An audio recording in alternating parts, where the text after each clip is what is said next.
Land who? I'm telling you. Niggas, well. We good now. Right.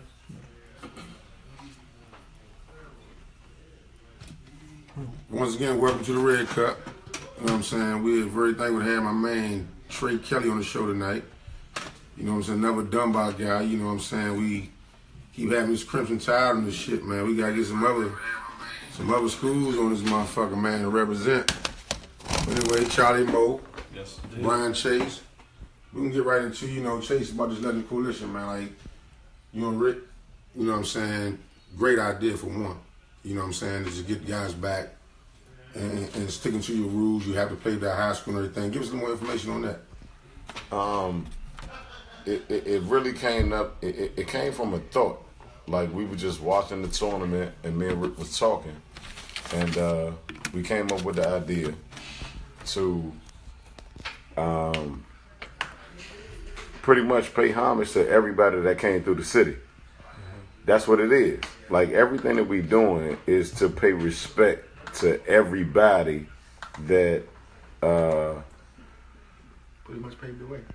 paid the way. Yeah. That pound of pavement. You know what I'm saying? That's the whole thing of the league. So, we giving guys a chance from the 80s, from the 90s, or whatever the case may be, early 2000s to, say that, this guy didn't cook me. Pretty much. That's what we doing. Now I get another opportunity to cook this nigga right now. So that's what it boils down to. Well, I ain't got time to wait. No, I didn't cook though already. I ain't got time to recook the nigga. You cook dirty, Bob? Yeah, I ain't got time to just cook a nigga again. I ain't into that. Anyway, but that's what the league is that's what the league is about. It has nothing to do with like nobody trying to make a name for themselves or anything. We just trying to give back and actually allow some of the younger guys, if they can actually get into a certain situation, to understand and know that people played the game before them and go from there. Yeah. So what are the guidelines, the rules with the league this year? The rules? Yeah. When? What are the regulations? What is 30 and over? Don't throw the ball out of bounds. No, 30 and over. League rules, man, to get in the league. Yeah, 30 and over. And The league rules are you had to play high school basketball. Oh, that's it. That's it. That was easy. Yeah. All right. Don't throw the ball out of bounds. No age, There's limit. no age limit. 30 and over. Okay. 30 and over. So it's gonna be a lot of guys coming out when What's they up, play. Patty? They Listen, play 17 under and 21. Listen, Now they gonna play in the 30 and under, 30 and over league, man. now let's be realistic.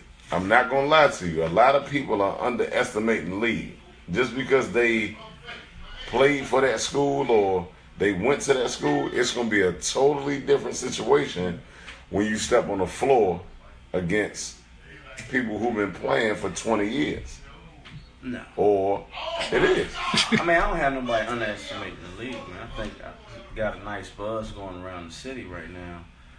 The whole DMV with the teams that's in there, former pros.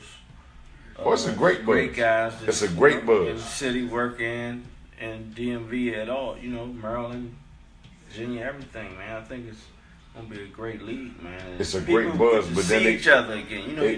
You don't see I agree. those contacts I you completely had back agree. in the day. Now you be able to see everybody. You be, oh man, I played against you when I was 15. 16. I agree. How you feel about your curl team, Mo? My curl team, man, we're gonna get it together, man. Oh, I got two great wings. I got Hawkins and Give me your Moto. roster. Give me your roster. I'm not giving you my roster. Give me I your only roster. give that to the president of the league and the vice president. Yeah. Just know I got Hawkins and Moton on the wing. That's a hell of a roster right there. Yeah, all right. And what that mean? Huh? That's a lot of buckets. JT. But you gotta win. We used to winning. That's fine. What you talking about win? Alright. I ain't got my paper right here, but on paper, Hey. y'all man, can't I'm- beat us. Don't let me do my man Herm Edwards, man. Huh? We played the game to win. Hello. He went all this pretty stuff. That's all fine and good. That's all fine and good. But all jokes aside, though, So you said on paper, who on paper with y'all, Jay? listen, it's on paper. That has nothing to do with what we talking about right now. So What's understood got to be said. when are the rosters Is due? it typed or written? Tomorrow. Right, okay. Last minute. Okay. So you can't give a little. First, like, all right, I'm about to segue. Okay. When we came up with this idea, the very first person that I reached out to was Trey Kelley. All right. So that's backcourt. Yeah. It's my backcourt. So y'all got. So who? He saved himself early, man. Nah, they don't have no point guard though. Who play the point guard? He keeps saying we ain't got no point guard. Why's that? You won't pass me the ball and I won't pass you the ball. That's That's his whole segue. Hey, y'all. Coolidge got them first. Uh-oh. And we just going, just let them just Go not read the pass the schedule ball to each other. You gotta read the schedule then. got spring on. It's spring Oh, on. that's gonna be a not pass the ball game. You got motherfucking Drake Kelley, Brian Chase, Bootney Green, That's an old school. Bill Smith, Shaq. Man, Fred Clemens. that's an old school Man, Loyola Marymount. shit. And I'm looking at that. That might be the highest scoring game in the league. yeah, first game. No bullshit. Y'all can think that. I don't know who might win it though. It's not even close. Win the game? It's Yeah, not win the close. game. Not even up for debate. Yeah. Oh, it's really not. I'm bullshitting for real. You know what I'm saying? Coolidge got it, huh? Yeah, I ain't even remember all this. I ain't remember what the So regular season Coolidge, and so shit. Coolidge gonna win it. Yeah, no doubt. Just like you got Cleveland winning the whole He said what? Stand. No. Why would Coolidge win? How would Coolidge win? Oh, how would Coolidge win? Just because okay, Coolidge will only win if I play. Let me say that. Let me say that. No disrespect to Sweat Bill. Motherfucker Ernie Grunfield. You know what I'm saying? Sweat Red GMing and shit. I don't, just call me Sweat. You know what I'm saying? Have your people call my people Sweat. Hey, I got you. Sweat You know what I'm suit. saying? You my nigga though. Yeah. But have your people call my people, man. I need that veterans, that 1 year deal, Sweat. They say you got that bag. That's worldwide sweat. So no Dunbar. No Dunbar. What's that? Huh? What's that? What's that? In the conversation of winning. Ask that. I think Dunbar, for sure. I mean, I ain't gonna sit up there and be tripping off. You know what I'm saying? Well, y'all will only get to the playoffs as McGlee's coach y'all, and that's what I'm gonna say. Cause y'all gonna be out there wilding out. You know what I'm saying? Who is y'all? Y'all. We out there wilding Who the out. fuck is y'all? Yeah. Where did you get evidence of this at? Oh, evidence came from just watching y'all play. Who is y'all? Yeah, huh? Who is y'all? Y'all. You gonna need Chase to tell Me you, and Trey? look, Chase, you bring it up, Trey, you run it off, we're gonna find you. Mm-hmm. Yeah, this time, Trey was coming up on the you bring screen. it up. Motherfucker, they be going in there in with the fast break. He done fucked the play up. Oh, shit. He said, Next topic, man. No. Hand already. It ain't no next topic with him. Cause he means something by it. Nah, I'm bullshit, man. Y'all know. What you mean? Well, You really think that we can't win the league? Nah, no, that's not what I said. I said y'all were no point guard. That's what I said. That's what I said. That's all I said. Now I can really just say, yeah, y'all. I don't think y'all can win the league. So you think that If I play with Coolidge, y'all not gonna win the league. So all right, let me tell you this. We both scored a basketball. Or that's the whole point. Yeah. He can't defer or I can't defer. Hey. You got to throw out some stats right No. All I'm saying. here. Yeah, the SEC in assessment. No, that's not what I'm saying. See, I think y'all missing the whole point. What I'm saying though. What you saying? The The whole point of what you're saying is that me. Look at this. He says this. Holler at me. We can't play together. Period. Well, You I mean, can't be the one. I can't be the two. Vice versa. We can't play together. Like you said, next topic, man, just prove everybody wrong. Prove everybody Man, wrong. watch these two sidelines. Nah, I'm y'all trying to feel tell it, you. man. Everybody knows. Y'all got a little team, When you man. look up 6 weeks into the Watch the sideline. when you look up 4 to 6 weeks into the league, Yeah, that's friendly, guy. Hey, 10-0. hey, Blake, tell him about friendly, Blake. 10-0. Y'all tough. Yeah, I mean, you know, I think everything, you know what I'm saying? It's gonna be a good situation, man. We're gonna talk about Trey a little bit though, man. Like, first time seeing you hoop, you know what I'm saying? He was up UDC out of AAU practice, something like that. I kept hearing about this 9th grader. I was like, let me go check him out practice, you know what I'm saying? And you was in there just working hard. And like, you know what I'm saying, just the edge you had over them guys as far as like playing hard and practicing hard, you know what I'm saying? That's the first time I seen you play. I actually got to see you play in the basketball game. I think I came up Dunbar because Roach kept telling me about you. You know what I'm saying? I forgot what y'all was playing. I go up there, man, you was like, took over the game in that fourth quarter. I forgot y'all was playing. It was a close game. You know what I'm saying? You and the kid, point guard, whatever his name is. Earl. You know what I'm saying? Y'all was putting the show out there, you know what I'm saying? But other than that, you know what I'm saying, coming from the neighborhood you come from and all that, man, what inspired you to just, you know what I'm saying, like to work so hard, you know, to get where you at right now? I think it was also the struggle that we all have to face in DC. Growing up in the neighborhoods that we grew up in, you know, being a part of violence and drug plague, city and neighborhood. You know, I lost my mom, as you all know, when I was 11, and I had just started playing basketball around the time. But when that happened, I think it built a fire in me. It grew so much over 1 or 2 year span that working hard, being relentless, being resilient, that just became a part of me. And the game was something that I knew I could use to get out of the situation I was in growing up. You know, to be able to take care of my family, be able to take care of myself, be able to live like I wanted to live. And you know, once the skill and the talent grew, I was just competing against myself more than competing against a guy in front of me. But I knew I had so much confidence in myself that I knew whoever was in front of me, you know, didn't have a chance. It was just all about you. It was all, you know, I was just trying to outplay myself and keep exceeding, you know, the expectations I had for myself. Nah, that's good shit right there, because it's, you know what I'm saying, it's true shit, you know what I'm saying, like, just coming from the city, you know what I'm saying, a lot of motherfuckers don't be knowing what motherfuckers be going through. Right. You know what I'm saying, and then to keep a mental and just keep a sport. Right. To get you off that, Right. get your mind like focused and stuff, and to Right. make you work a little harder, you know what I'm saying?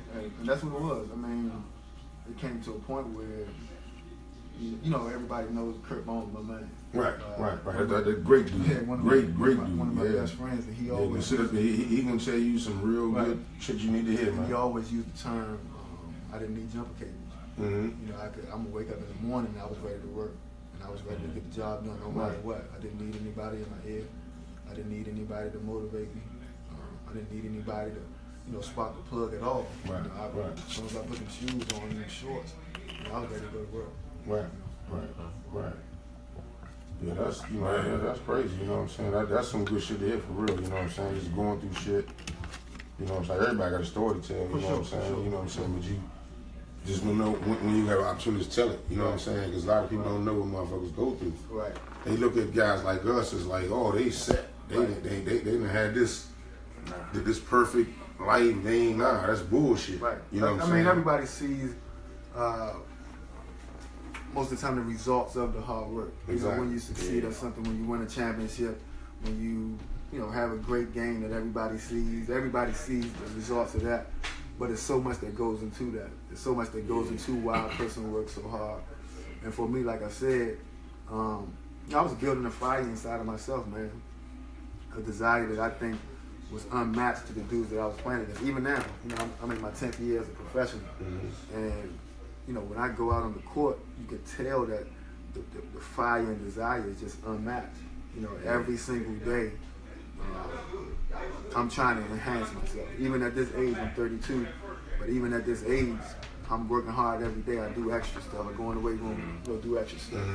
Run extra sprints. You know, in the summertime, I barely take vacations. You know, I done made a certain amount of money, but I never really take vacations because I'm in the gym. I see guys like Mike Brown. Years ago he would come down to the gym just to talk to my trainer Honey, and still 10 years later, 9 years later, oh, you still in here? Yeah. And that's the thing. And they don't forget you. Yeah, and they always see me in the gym because it's just a part of me, man. It's just a part of me. For me, I watched so many great guys like yourself, Sherman Douglas, Moochie Norris, and all these dudes, man. It was like a masterpiece out there seeing these dudes, and I wanted to be a part of that conversation one day. Right. You know what I'm saying? When I went to high school, I saw the tradition at Dunbar. I wanted to be in the conversation when you talk about that high school. I went to South Carolina. I saw all the great guys come through there. I wanted to be a part of that conversation. Right. And everywhere that I go, these different countries that I play in right now, when they speak about these teams, I got to come up in the conversation because of the body of work that I put in. No doubt. No doubt. You know what I'm saying? That's true. You know what I'm saying? I mean, Chase, you got anything that all that Trey about Dunbar, your tradition and. I mean, like, from an overall standpoint, obviously, to us, he understand that we came from anybody that played at Dunbar. We feel like it's a university because we done bred a lot of people. Right? Fraternity at the university. It's a fraternity. Like, if you went through Dunbar, man, we are a family, regardless. Like, you can't do no wrong. But I will say, and I'm gonna ask this question to you, over the last 10 years, I'm gonna say, even while you was at Dunbar, and I'm asking you to your face, between me and you, how the fuck is between y'all two Between me- on the goddamn radio watching this shit? whatever you talking Between me about, and you. you don't fuck with me and I don't fuck with you, because it's a competition level For sure. of Every guard I ever played against, I don't fuck with. Every guard I ever played against, I don't fuck with. That's tough. Right And- there. and- I see guys. I've seen guys That's tough right I've seen there. guys like I played in the D League against like Quinn Cook. I don't talk to him before the game. great. I see guys that I see from the area. Great. I play overseas and stuff like that. I don't talk to them before the game. It's the exact same thing. Like I remember playing against Eric Bram is one of my great friends right now. Who? Eric Bram. Easy. And I used to see the guy. I don't fuck with you, Reds. And I used to see the guy, and it was at the time he was a basketball player. At the time. And honestly, it was no love.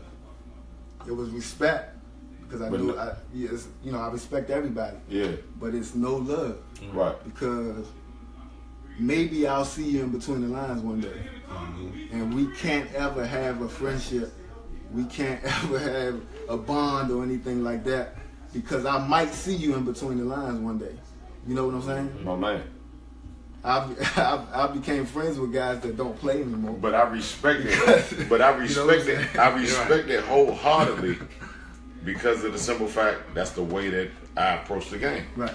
If I had to I just face want to you, not fuck with each other. Y'all with the Dunbar though. He not saying he not don't. He's saying it's not personal. I know that. after the game. I respect it wholeheartedly. Like we Right, wasn't on the your same. hand We shaking. never competed for a Oh, job. I don't fuck with y'all either then. That's all fine. and That good. was y'all, man. We never competed for a job.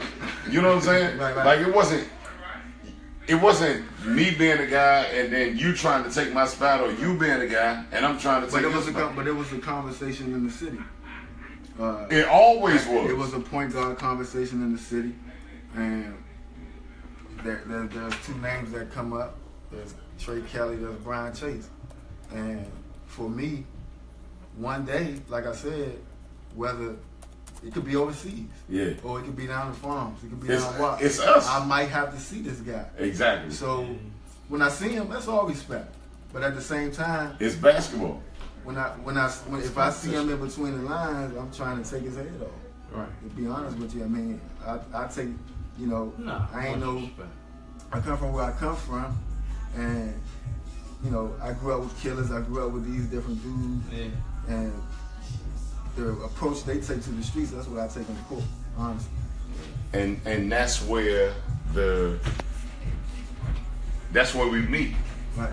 Cause I know where you are when it comes to that line. Right. All right. I don't want to deal with people either. Right.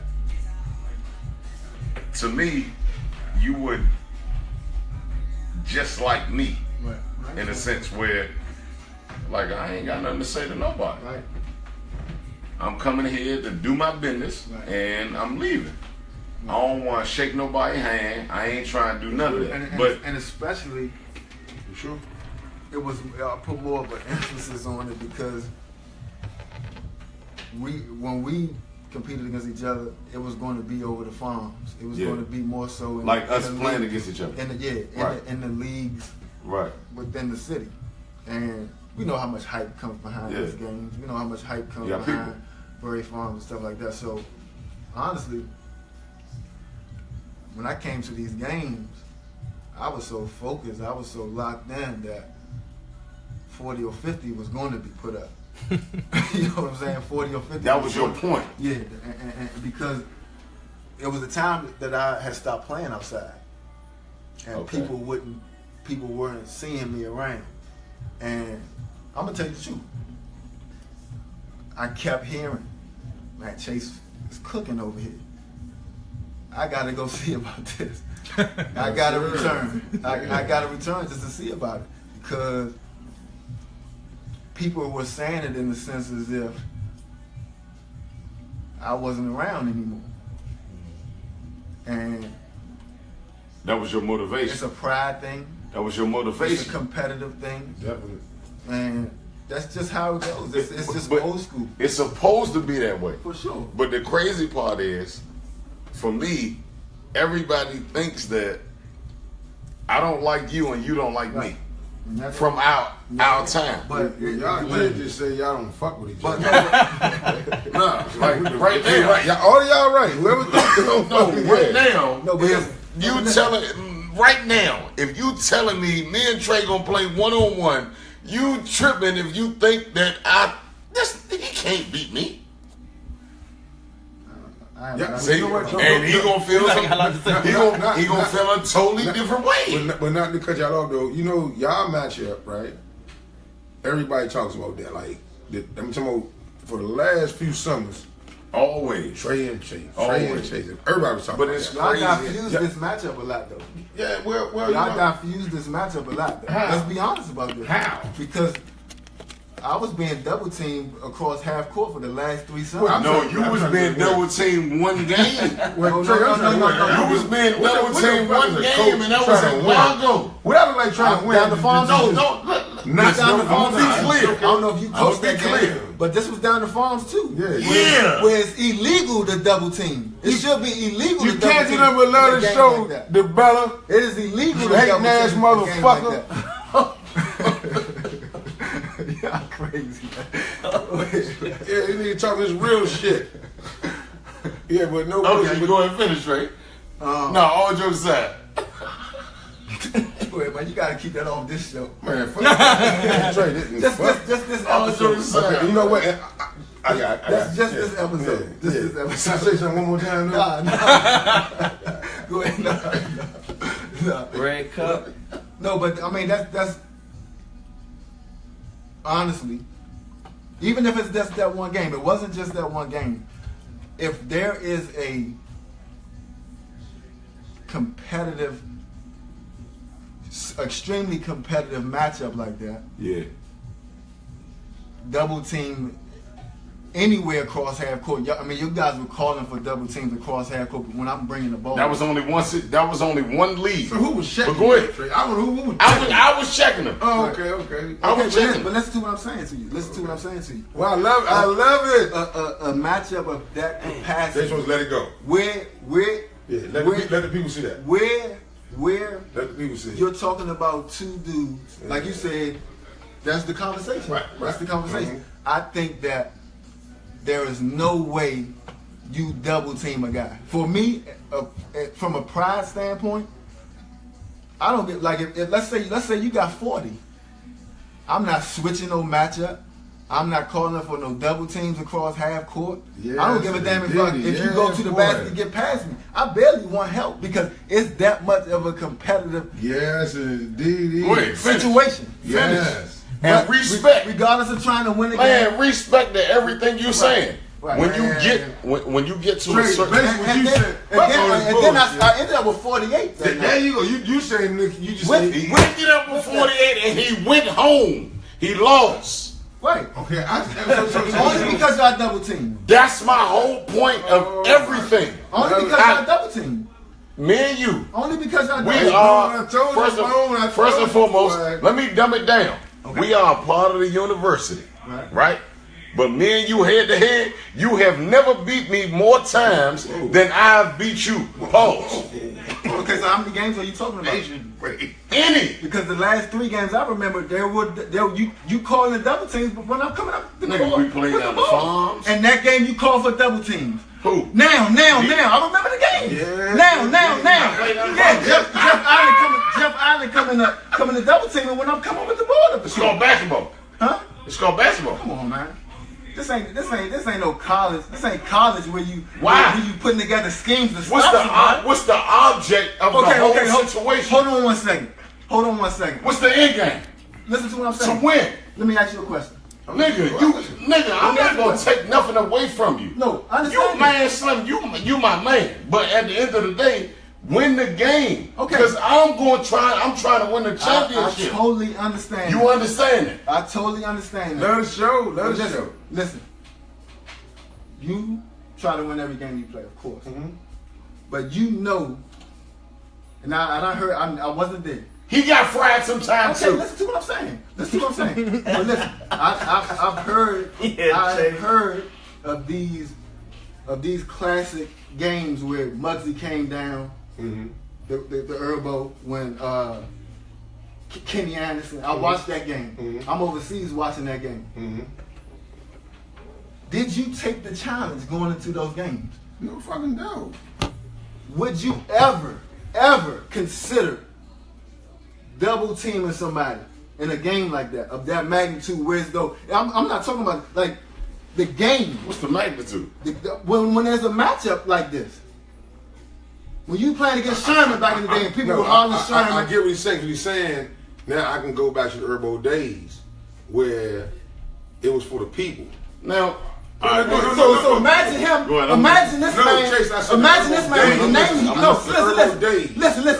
Imagine what both of y'all saying, and I want both of y'all to be wrong. Go ahead. Okay, I ain't Imagine him in the Herbo days, or even down to Barry Farms when you playing against certain guys. It's fucking illegal to do that. It's illegal from a pride standpoint to fucking double team. I get it. Anybody. I get it. I understand exactly what you're saying. Now check this out. Because the only time you ever got double teamed when me and you played against each other, he was our coach. That's not true. And he said that is not true. I promise you that's not true. You double teamed. Me and you always locked up together. Listen. That's not true. Let me say something. Let me say something.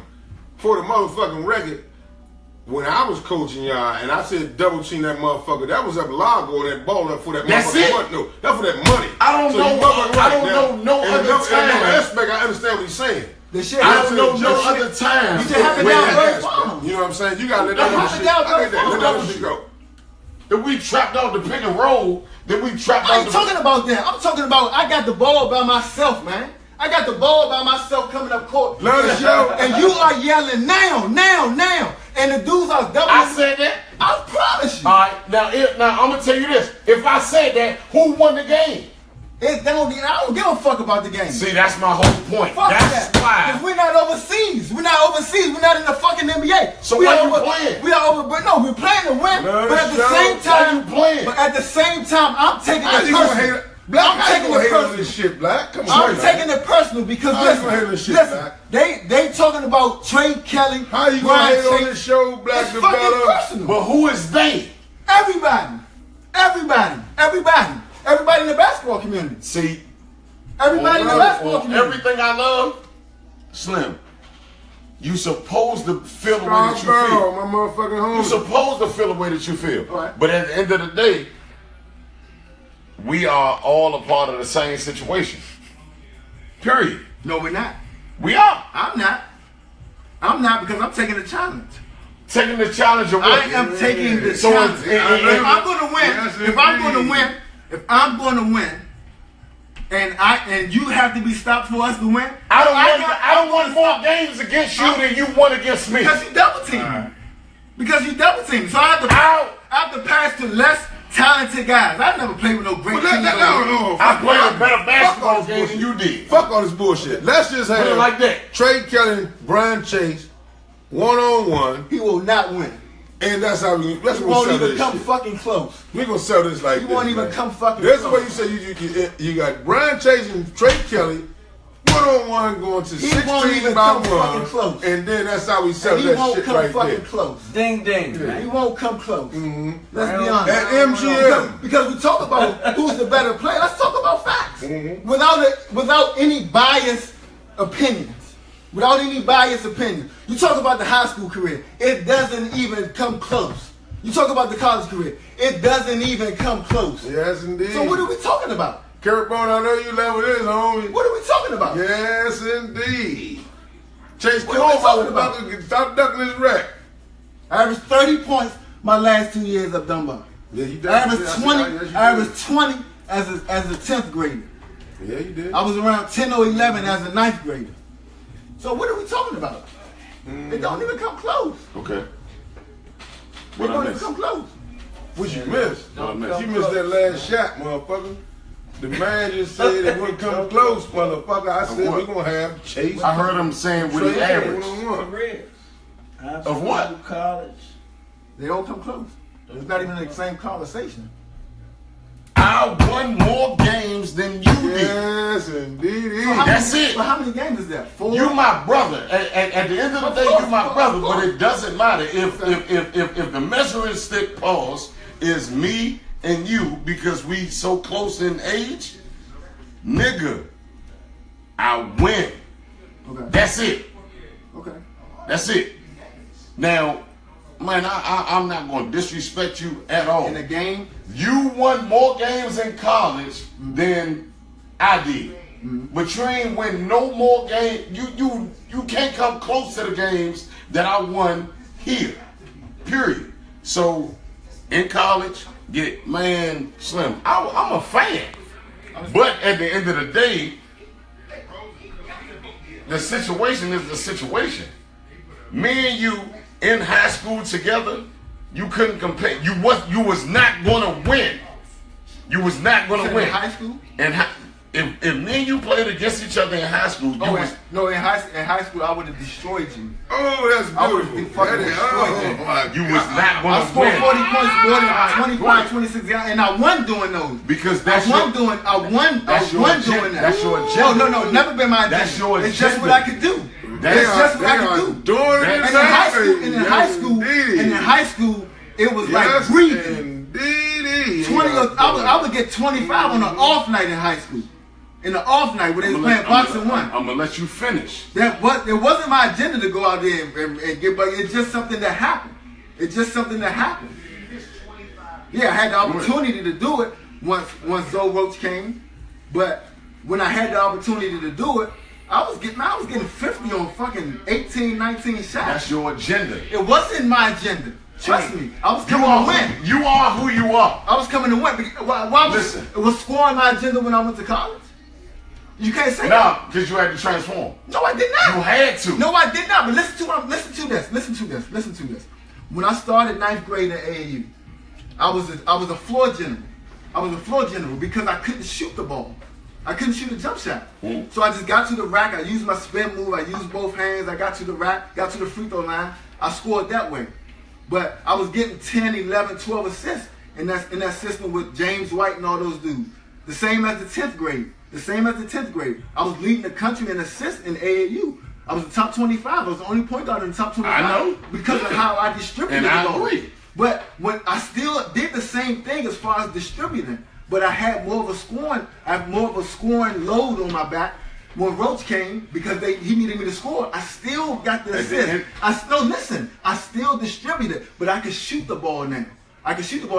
So 18 to 19 points turned into 40 and 45. You can make a shot. You can make a shot. You can't shoot the ball. No, I couldn't shoot the ball back then. No, now. You can make a shot. You can't shoot the ball. Are you serious? Come on, Trey. I shoot 40 plus 40%. And I'm the biggest all-time leading 3-point percentage holder. Who cares? Where? Nobody. I'm talking about in a basketball game. I can't shoot. Huh? You're the first person I ever heard say that. The first person I ever heard say When that. you listening to the people around your way? That's crazy. That's crazy. Well, we can end the show now. I go get my fucking shoe. And do what? Because we don't have to talk about that. Or we can set a time. Yes. And we can put that bread up. Yes. And we can put that bread up. Boy, they are doing I'm talking about thousands too. Doing it on the I'm talking about 10 or 20 if you want to go that route. Yes, that's what I'm talking about. Doing on the cut. I will fucking destroy you, Slim. They always fucking destroy you. doing it on the cut. I will fucking destroy you, Slim. Let me as I've always done. You had to fucking double team me because you knew what it was. As you always done. You know that. The better how you sound You like never that outplayed shit. me. You never outplayed me. Come and talk your shit. You never outplayed me. Not one game. Respect. Not one game. Come and talk your shit. Respect. I never outplayed you. Never. This Gary Down the Russell farms, fight nowhere. got people Never. hyping the I city. never outplayed you. Never. Tell me when. The Gary Russell fight got people Tell me hyping when. the city. Yes, Man. indeed. Tell me when. I love this conversation. I love this conversation. I never outplayed you, Never. but you've never outwon more games than me. You like 3-2? Love this conversation. We have, because to be honest, we never played against each other that much. Love this conversation. How old are you, Chase? I'm 35. You 30? 32. 32. But y'all went to the same high but school, on right? some real shit. Y'all went to the All same jokes high aside, school. man, we went to the same. It's a university, but on some real shit, like you got an issue with me, and I ain't never done nothing Trust to me, you. I don't. This is still competitive fire. Let me ask you There's this. no issue. Right. Get Let me this. ask you this. There's no issue. Now. Cool. There's no issue. I'm not no fucking gangster. Man, that's all fine and No, good. you know what I'm saying? You're like, you ain't do let that me- to my let me- family. let me- I've never seen you outside of a basketball court. So now let me ask you I've this: never seen you outside of a basketball court. what other person in this area that you got that same competitive? There's fight? no other conversation that comes Why? up with my name comes Why? up. If they say Trey This is Kelley, the first time we actually had a conversation about basketball. Right. And why is this the conversation? And This you remember, feel the way you know feel? this matchup. Y'all remind me of for real, Lonnie and Real and Moten, man. Because that was the matchup for the. yeah, there was no People in the city, there's no that was other that matchup. So one what? There's nobody else to talk about. No. There's nobody else They to say talk sold about. to the city, Chase. No, I'm not saying sold to the city. I'm saying remind me of the matchup. How y'all been going at it. Not on the show, I'm saying basketball wise. Lonnie, Herrera, and Moten was the big names back then. That matchup was like everybody wanted to see that shit. You know what I'm saying? That's what I'm saying. So what I'm saying is this: to hear y'all talk about this shit for real, to me, I'm just sitting back loving this shit because now I'm getting a competitive spirit that both y'all have. Yeah. And I'm getting like all like you ain't better than this. Man, that shit to me is tough. It's a matter of opinion. Oh man, that's what's missing. I don't like, care. everybody kissing each other. Exactly. I don't care. Exactly. But at the Everybody same time, I'm a fan of his Right. because I was older than him, but I always paid attention to everything that he did to represent Dunbar Senior High School. I don't care. We can argue all day. Tomorrow it's gonna be the same thing. I don't give a fuck. He can be mad. He's who he is, and I'm who I am. But at the same time, respect is respect. You know what He's Kurt's Trey. saying, man. Kurt saying like, and it's a vision. That's the competitive spirit we had when we was playing high school, like that. It was like, man, That's why I love this shit. fuck you. Before the game, after the game, we cool. But When you cross these lines, it's cliche. it's on. It's cliche Yeah, it's on. that you hear older guys say, no friends inside the line. Nah, But it's a true statement. it is. It's a true No, statement. No, it's a very true statement. We never talk every time we played against each other, we never talked. But if I ever saw him anywhere else outside of like the farms or, because that's the only time we really played against each other, we always shook each other's hand. We never had a conversation like, what's happening? And like I was telling you earlier, I was like, Joe, I used to come around his neighborhood because his cousin and my man went to Dunbar with me. And I would go around there. It sounded like you taking the cop to this one-on-one. Cop of what? Man, I don't give a fuck about no one-on-one. It sounded like you taking the cop, man. I don't know. Shut the fuck up, man. Bullshit, man. I'm not trying to hear that. Sound like you taking the Y'all cop. can do whatever. He said he would destroy me. Yeah, I'm saying. That's all fine to do. Yeah, and what you want me to do? No, hey. Play one-on-one? Play basketball. Where? Hey, right there. Y'all I don't know. I don't know where y'all was playing at. Court back then. Yeah, I'm gonna watch that game though. That court in the back. I'm not playing on that court, one-on-one. Because this is personal. This ain't got nothing to do with jump shots. Oh, they said personal. Don't take it personal. Who sang that song? He feel like he will bust my ass and I pause, and I feel like I'm gonna fuck him up. Booty, I'll fry your ass. What it is. I'll fry your ass, Booty. It's personal, Booty. Dunbar just went wrong from with the 5 seed to the 12 seed. Oh, it's nothing like But that. it's at the ninth. But it's at the ninth seed. It ain't nothing like It's at that. the ninth seed. But at the end of the day, on the league standpoint, they say that we can't play together. Y'all niggas tripping. Because the thing about We are that is- two grown men And two that pros. can figure this shit out, and man. two pros. But when you have to clash the two, and the two have to be competitive against each other, it changes. It changes. We ain't got to be competitive against each other. 8 seconds Before I left. play- We being competitive against everybody else. Before I played with Earl Risby, and when he played my senior year in high school, we hated each other. He played at number 2, Boys and Girls Club. I played at number 12. They liked the dude. Battle's one of my best friends. Danny Battle's one of my best friends. We competed against each other for years before we became teammates. And when we would compete against each other, we would go at each other like there was no love at all. But when we became teammates, we would die for each other. That's how it's supposed to be, man. But what I was saying about the game is that was just the conversation. It was chase or trade. Yeah. When it comes to the point guard, so it wasn't. To be honest with you, yeah, you might can take some emphasis off my desire to win in games like that, because I did take it personal. It wasn't me. I wasn't making no money out there. You know what I'm saying? I wasn't at college.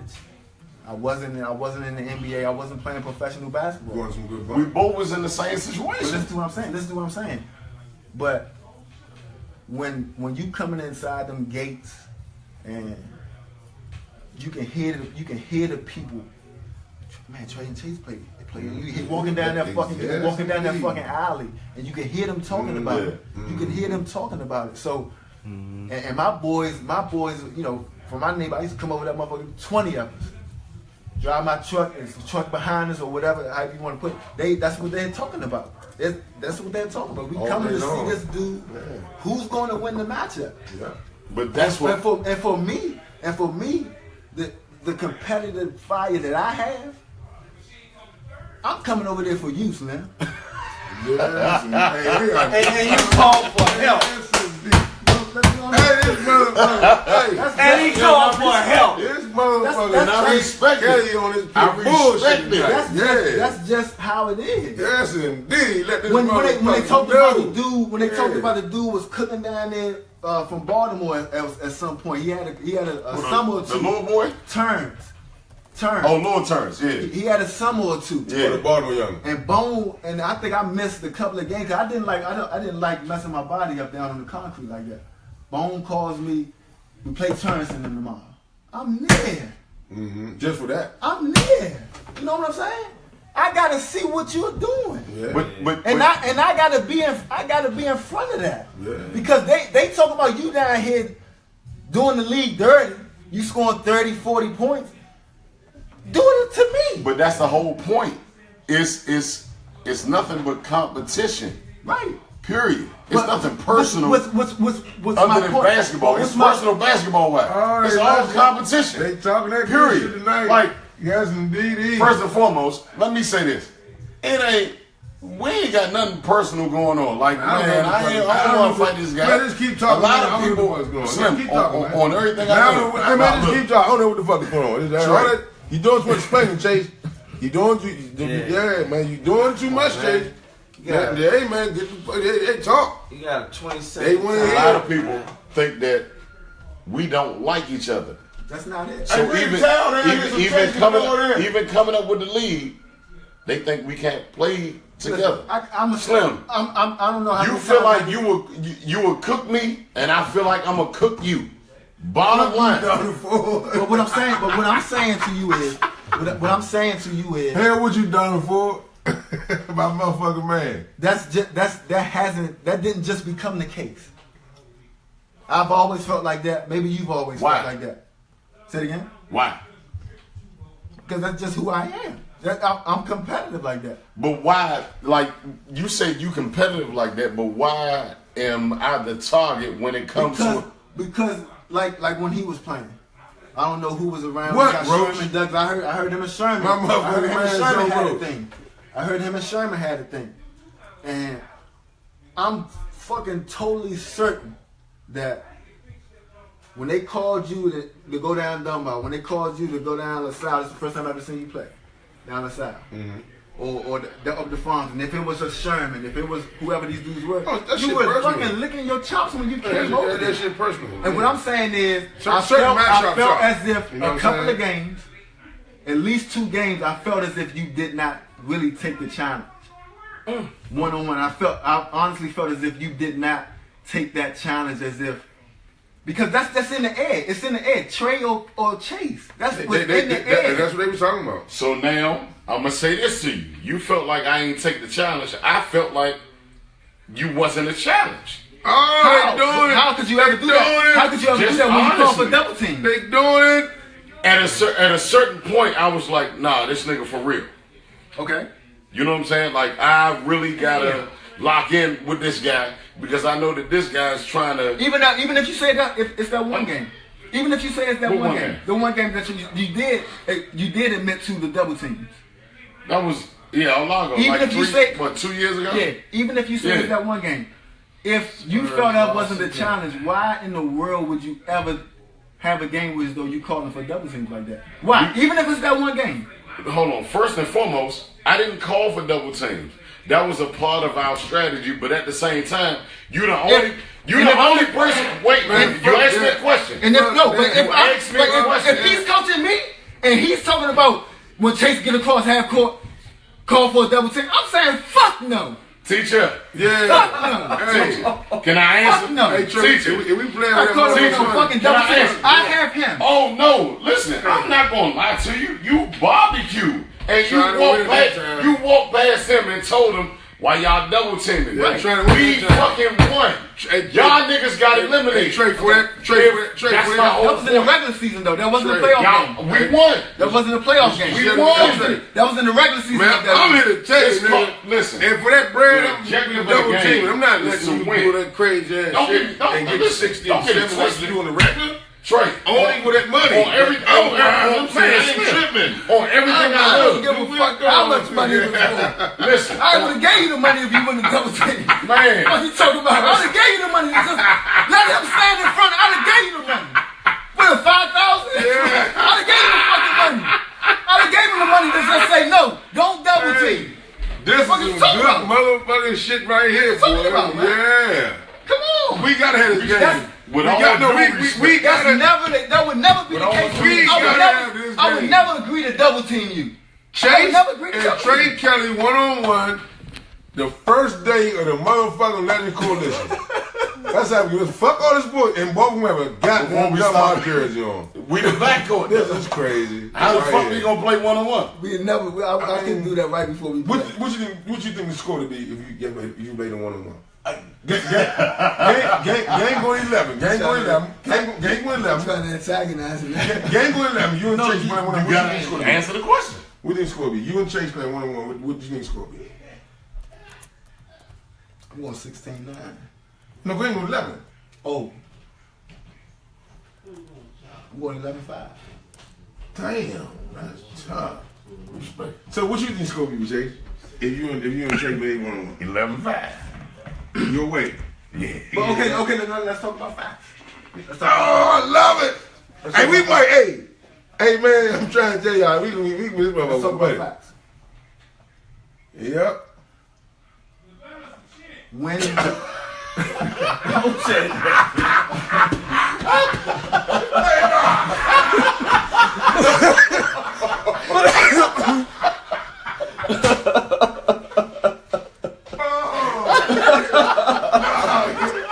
That was funny as shit, right?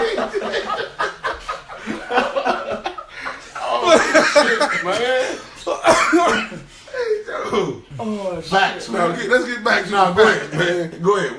What you get? yeah, because Keno, they lost in here tonight, Keno. I've heard the different conversations over the years about who's the better ball player. I just don't see any facts that support him being a better ball player, especially when we went head to head. Yeah, his team won maybe 3 out of 5 games. Mm-hmm. Okay. But when the conversation come up beyond the city, around the city, there was we never talked about or what team did you play on down the farm, Madness or whoever backyard or whoever you play for. They never said backyard's better than all days. That's who I played for. You know what I'm saying? They never said such and such team, whoever he played for, is better than all days. They talked about us. I understand where winning becomes in. Yeah, we were playing in the pros, in college against each other, happened to play in high school against each other or something like that. Yeah, it changes for me. Yeah, there's a strategy. There's a preparation for it. Game plan. But we're talking about Berry Farms. We're talking about Watts or whatever these leagues are around the league, around the city. When guys come back home to play, and I know it to be true for the era that Curt played in. So you saying why somebody double team me out here right now in a summer league game? No, all I'm saying is you had to think you had to do that for your team to win. And I'm telling you from my vivid memory that it wasn't only that one game. It was down the farms also. It was inside the gates. And I wish Curt Bone was here because we talked about this after the game. And that's all. I'm not going to put him in this conversation. I'm not, because that's my man. But his exact words was after the game was, "Damn, Slim ain't take that challenge." I promise you. And the same thing you were saying now. Respect. When up Largo, Respect. you did the same thing down the farm. I didn't do nothing. Jeff, you were calling for it. If I had a coach that told me that that's what we doing, and he yelling from the sideline, but if you know this is the premier matchup. This is the premier matchup. For me, it's not a premier matchup. Okay. You can sit up here and let these people think that you don't think that this is the premier matchup if you want to. For you me, know that's full of shit. On everything I love. No, it can't be. You have never been a premier matchup for me. Man, these niggas it's always been the premier matchup for me has been myself and D Nice. Period. Not you. Everybody. Slim. We can't play together. That's unbelievable. That's the whole thing. We played together 2-3 summers. Everybody thinks that we can't be on the same team. We have never been a premier matchup. Rick, you got to do the season. I'm just telling you. So for me, you got to do the top 5 again. It wasn't on probation. Like, all right, I'm about to play against Trey. I'm about to play against Dumbo in my mind. But a premier matchup had to been something that was hyped on my end at the same time. And you was never the guy. Nobody ever. I swear. That's on everything I love. Nobody. Because I hear. Other than him. I hear what's being said. I hear what's being said. Over there. Your guy. Your guy. Oh, that's not your guy? You No, don't no, fuck no, with him? no. Come on, don't say that. That's what I'm saying. Okay, let me clear this up. He Because used to amp everything when we was young. Let me change When we was kids. Let me change the subject real quick. Because I heard the phone call you made to Curt Bone. Yeah, you already know that. Let me clear this. You already know that. Let me clear this up. First saw you at the side. Mm-hmm. I'm 10 years old, maybe. And didn't really get into basketball like that. I just started playing, but I didn't know too much about what was going on in the city. Right, Who was right. who. Mm-hmm. You know what I'm saying? I just saw, I watched NBA. I watched pretty much NBA. And when I was down the south, I had a playground full of people. Oh, that was a jump back then. And Fuck yeah. I hear this dude, Curt Smith. And I saw you walk on the court with low tops on. And I said, who is this dude? Like, God damn, this nigga got low tops on. You never seen nobody with low tops on. Probably was untied. You know what I'm saying? Untied. It definitely was untied. Probably was untied. I got that shit from Boomy Green, man. And No bullshit. I want to say you had 64. And I got a vivid memory. I remember every single thing about my experiences, about what I've seen, about what I've learned, about what I've done. So I remember vivid. I think it was 64 you had. And from that standpoint on, every time you played, I wanted to go. I said, this dude is shorter than probably what I'll end up being. But God damn, nobody could guard him. Jump hook here. And when I started to learn more about the game, I met you. I was down all days. So around the first time I met Bone, I'm a ninth grader. He had come to see a couple of my games. I was with Melvin Middleton at the time. Yeah, I remember that. He introduced me to. He introduced me to Curt Bone, and me and Curt Bone been friends. And over like a little bit of time, we started talking more. And he always talked about you. And I said, man, I got to shake the guy's hand. I want to meet him. And every time I saw you, I stole something from you. Every time I saw you, I stole the jump hook. I stole, even the behind the back jump. You know what I'm saying? I stole how you went about it. I stole that because I would see you score 60, 65, 54 and all this stuff, and you never said anything. Yeah. Talk a little trash, when dudes. I'm talking a little bullshit. Get a little rowdy, but you score points, just ran back down the court. Score the next bucket, you might score 10, 12 straight. Never said anything. And I respected that so much because this wasn't regular.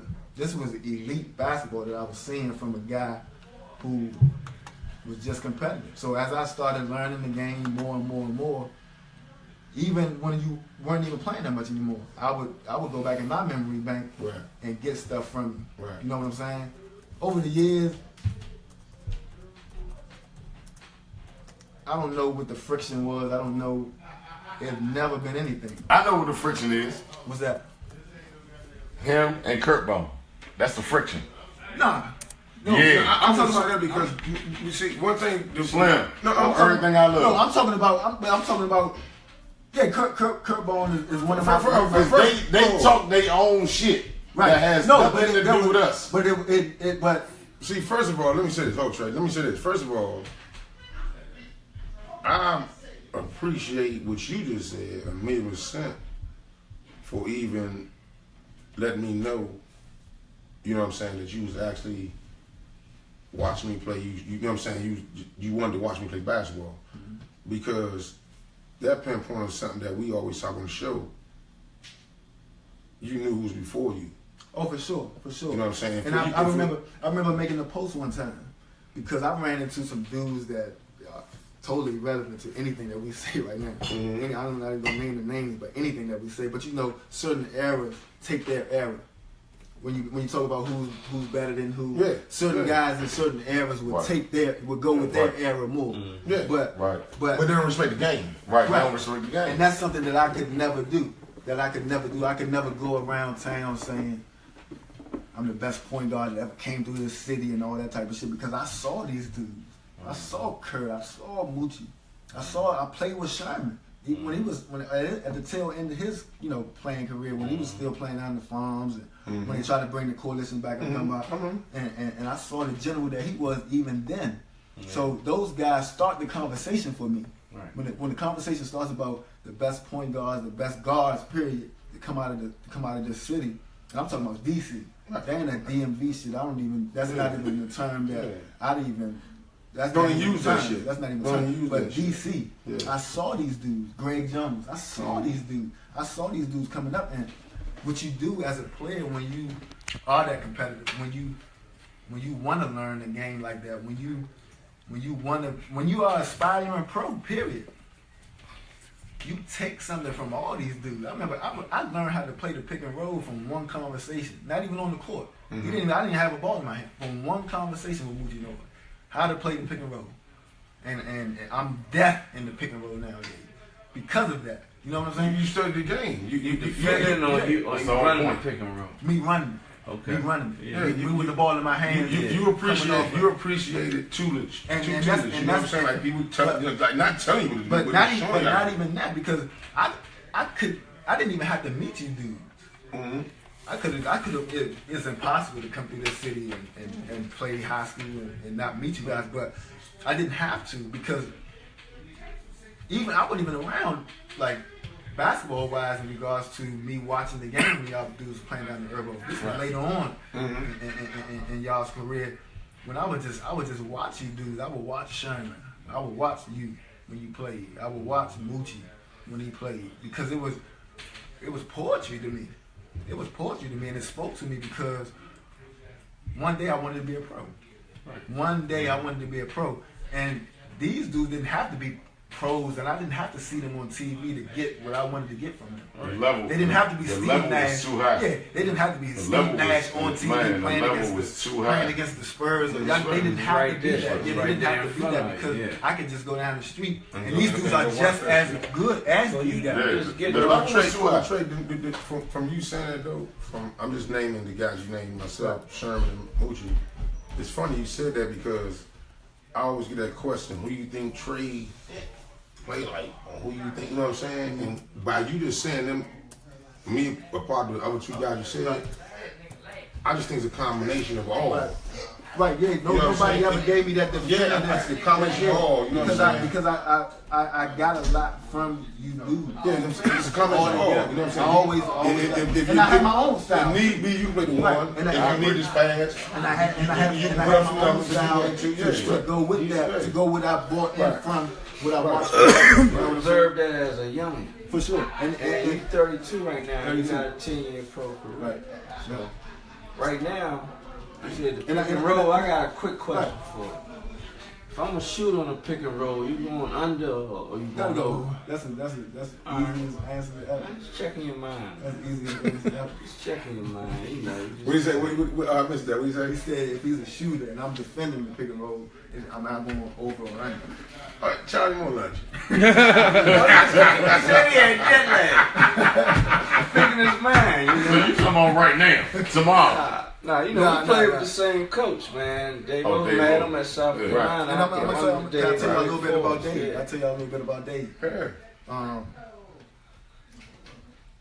mom was brutally murdered. When I was 11. Respect. You know, not just a death, not just something that shocked me, something that traumatized me. Right. And I went through most of my life struggling from that. You know, like death began to bother me in a way to where it's though. It could be somebody that passed away that I didn't even know, and it would bother me because I couldn't understand why is this person dying. I remember Wilt Chamberlain passed away, and I saw it on TV. I couldn't even sleep that night, you know, because the first big death that I've experienced was my mom. It wasn't a dude on the street. It wasn't a friend. That's the difference of a mom. You know what I'm saying? And the way that she passed away. So it was I grew up observing a lot. So like me observing you guys, when I saw you guys, that was a part of my healing process, because I knew I was going to be a basketball player at that point when she passed. So when I would see you guys, that was a part of the healing process. But going through, you know, junior high, going through high school, I was just bothered, man. I was traumatized by what had happened, and it would not go away from me. It took me years. I developed insomnia because of it. You know, for the first 4 years that she passed away, didn't sleep. Was scared to go to sleep. You know, kind of tricked my mind into thinking that she would be in my presence once I woke up. So I would not go to sleep. And over time, my body got used to not sleeping and not requiring a lot of sleep. So, you know, I went through this for a long time, man, on and off. And, you know, I get to college and I play my first year. I already played my first year. I'm going into my sophomore year. And I think some boosters were asking different questions about just the way I was presenting myself. Not smiling, not exuberant, you know what I'm saying? Them just not knowing what's going on. Not knowing. You know, playing hard, playing how I'm supposed to play, not doing anything that I wasn't supposed to do. I never had any character issues or anything like that, but just the way that it looked. I always had a scowl on my face. And I had one conversation with Dave Odom, and he told me, "Trey, you just gotta live. You just gotta live. You're doing something that you love, and you just gotta accept life the way it is." And I did that. And I was doing it before the conversation, but it made me understand just how grateful I was. Coming from somebody else. Yeah, to be in that position. Yeah. To be in that position. I understood how grateful I was. I was playing at a big. We played in front of 19,000 people. I'm coming from Northeast Washington D.C. and I'm playing against Rondo, and I'm playing against that Florida team that won 2 straight. And I'm beating these dudes. I'm outplaying them. I'm beating these guys. And I took life a totally different way. My perspective changed because even though I was positive before, I became more positive whereas though it came out of my mouth. The positivity came out of my mouth. You started being more verbal with you. Being more verbal instead of hiding that shit. And you know, smiling and shaking hands. Yeah. And now you know, you talk about 10 years later, and I could be the best guy in the world to people because of that. Because I played 10. I just finished my 10th season as a professional basketball player, man. You know what I'm saying? And from Northeast. Oh, that's success.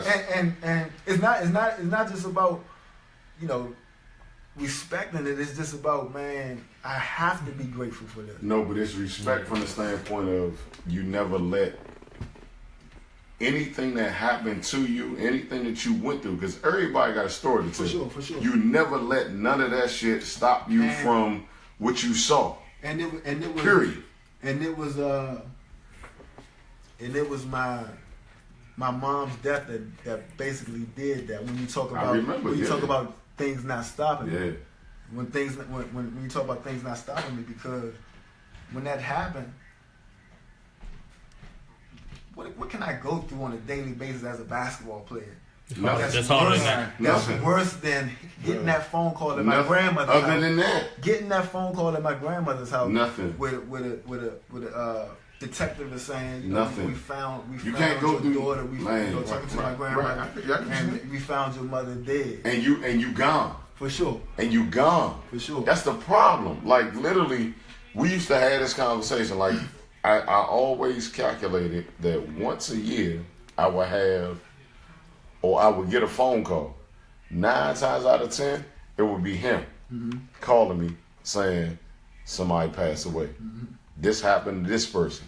And I'm gone and I can't do nothing about it. Right. Even if I love the person, fuck with the person, a family member or a close person, it don't matter. Right. I was getting that phone call and I'm like, damn. Right. And it motivated you a little bit more. For sure. To, all right, now it's time to work. And then 17 years later, MGM. Man. 17 years later, my father passed. Wow. Father passed. Yeah. And when you go through 17 years of dealing with your mom's death and dealing with friends' death and dealing with other family members, the death of your family members, dealing with because it traumatizes you somehow. Man. I don't care if it's 1%. Yeah, I agree. I don't care if it's 1%. Man, So it's difficult. Right. So when you deal with 17 years of that, it equips you, man. It equips you. It puts an armor on you to where as though you're built for it. Man. You're built for it. A lot of things that's earthly bound, it doesn't bother you. Right.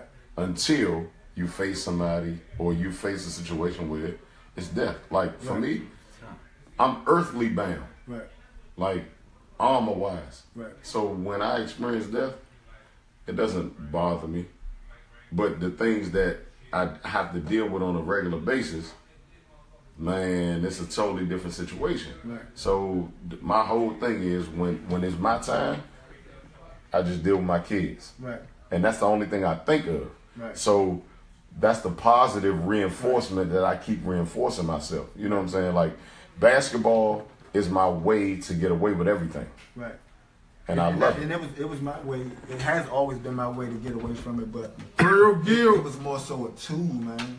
Yeah. It was more so a tool to heal. If I could succeed at this thing, I could shake some of that. You gonna change Yeah, I can shake some of that smoke off. Change your whole has mindset. been a part of the negative part of my life. You know what I'm saying? And I love it because nowadays, as a pro, you inspire. I agree. You actually inspire now. And you motivated from a totally different standpoint. Yeah. And I agree. It feels good to give back to these kids. It feels good for, you hear guys like Quinn Cook, Jonathan Simmons, who I played with, one of the guys that played for the Spurs, and you hear guys like that from the area, the guys who go pro, Kevin Durant, at one point Michael Beasley, and these guys have called me, these guys have sent me text messages over the years when they first started, in the league, and they thank me for the inspiration, they thank me for pushing them. Choice to do that. You know what I'm saying? Good, and that makes you feel good because there's a purpose for all this stuff that we do. Yeah. So they ain't no choice. As long as you're not doing it for your own benefit. The purpose is to benefit somebody else. For sure. That's it. That's it. I'm sitting there tripping because I like the way the whole conversation toned down. What? From all the little shit, y'all got into the serious conversation. He got people that It's not serious. No, Like, listen sometime, boy. I always listen. What I'm saying is, you got some people sometimes like take shit the wrong way. Like they'll run with this whole conversation when y'all not knowing, and then we talking about basketball, and just competitiveness and all that shit. Right. See, what I'm saying is, you got motherfuckers that look at all what we doing, and heard what was said. Motherfucker next day on Facebook, Trey and Chase beefing.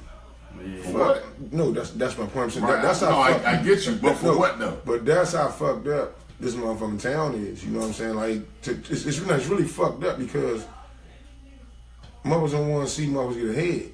We ain't gonna be talking some shit. So this shit'll go from, oh man, them niggas woo. But I like the way that y'all cleaned that whole motherfucking situation up. Not as far as like the basketball part. Yeah. Just got into shit y'all niggas went through. Yeah. You know what I'm saying? Man. This ain't no motherfucking first take no ESPN with Trey Kelley, the special story he got to tell people, and he's saying this shit to us. Yeah. And to the local motherfuckers that's watching this shit. Because at the end of the day, you know what I'm saying? At the end of the day, like, as far as your basketball career, I never gave a damn that you never played in the NBA. Right. I saw what you could do. Right. And it was a level of respect that's actually overwhelming. You know what I'm saying? When it comes to you, because I would go to South Carolina. I remember. I don't know if it was Slam magazine you were in. Mm-hmm. When you had the all day show on that basketball. Always represent man, bro. I'm in South Carolina, and I'm in the locker room. Like after practice, I'm like, man, y'all gotta look at my man. Right. Y'all gotta look at my man. Don't. And I'm telling them, hey, even at that time, don't get it twisted that he ain't in the NBA or nothing like that. And you never really heard. This dude is unbelievable, and I'm telling you, he's unbelievable. And you gotta believe me that he's unbelievable. And like my friends actually started to know you through me. You know what I'm saying? Just because of the stories that I would tell, just because of and they knew all of the guys that came before me. I would talk about you guys because like I said, I studied you so much. I studied you so much when I'm over the farm, and you know Miles, you know how Miles talk, and he oh that Pat and the Curt Smith flow. Yeah, oh, he said, yeah. You know what I'm saying? When I throw the joint, like that makes a dude feel good because at one point in time, you know, you got these dudes that were superheroes to these guys but the guys that were superheroes were only the guys that some of these NBA players saw on TV that they never met. Right. My superheroes were in town. Mm-hmm. You know what I'm saying? No, that's because I'm a basketball player. No, I'm 13, 14 years old. I'm a basketball player. Yeah, I'm the same way. Like I So- said, Dougie Vaughn was my motherfucker. Man, and I've never been a fan of nobody on TV. Right. Never. Right. I've never been a fan of nobody on TV. I've always watched the people that actually pound the pavement, walk the streets that I walk. Right. Yeah, but And we lucky that- enough to see that. That's my point. So when it comes to that whole situation, like what he was just talking about, like I always been a fan of the people before me, the Greg Jones, the Curt Smiths, the Charles Smiths, even after me. Like literally, he probably don't know this. I'm gonna tell him now, cause we ain't never had a one-on-one conversation. Y'all had one tonight, motherfucker. Man, I don't care. 50. Fuck Trey. He's some shit. He's not better than me. It's okay. I'm not worried about it. One-on-one. I was a fan. Jay. Slim, I always been his biggest fan after I left Dunbar. I swear to God, I'm not going. I always been his biggest fan after I left Dunbar, but I don't do all that talking, whatever, because I know I gotta compete against this nigga every single summer or whatever it was. It's the same thing. It didn't matter. Even if it was one time, it just One time I had to compete against because he gonna say the same thing. Fuck me. Fuck him. It don't matter. It's not nothing personal, but I know I had to compete against him. But because he went to Dunbar and because I saw him before he got to Dunbar, I was like, man, this motherfucker's good.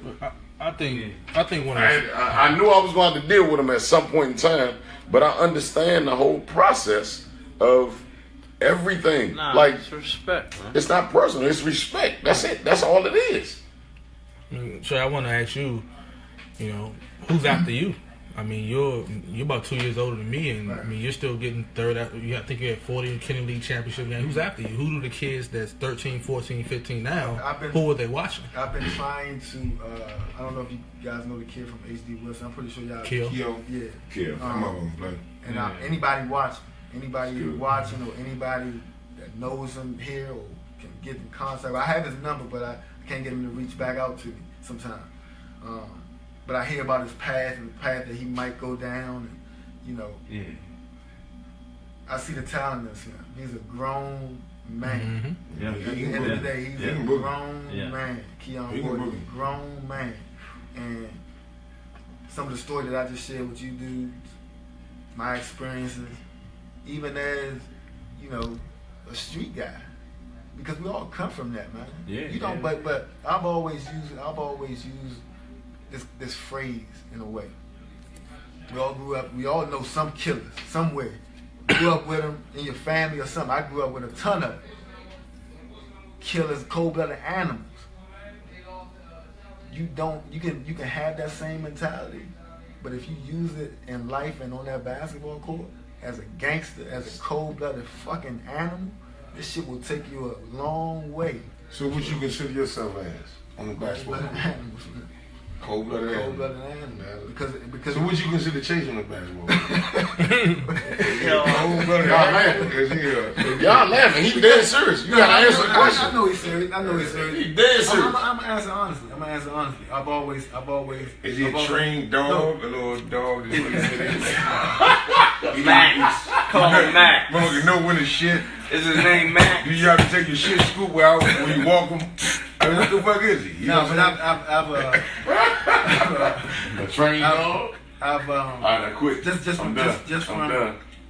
from being the guy who was coming at him.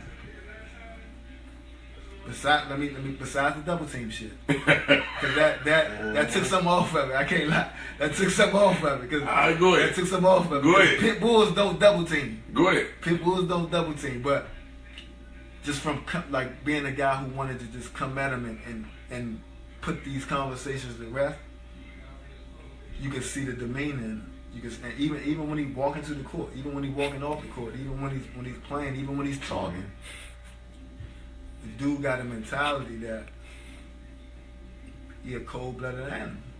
Okay. He's a fighter. You know what I'm saying? The double teaming made me question. So that don't make you a cold-blooded animal.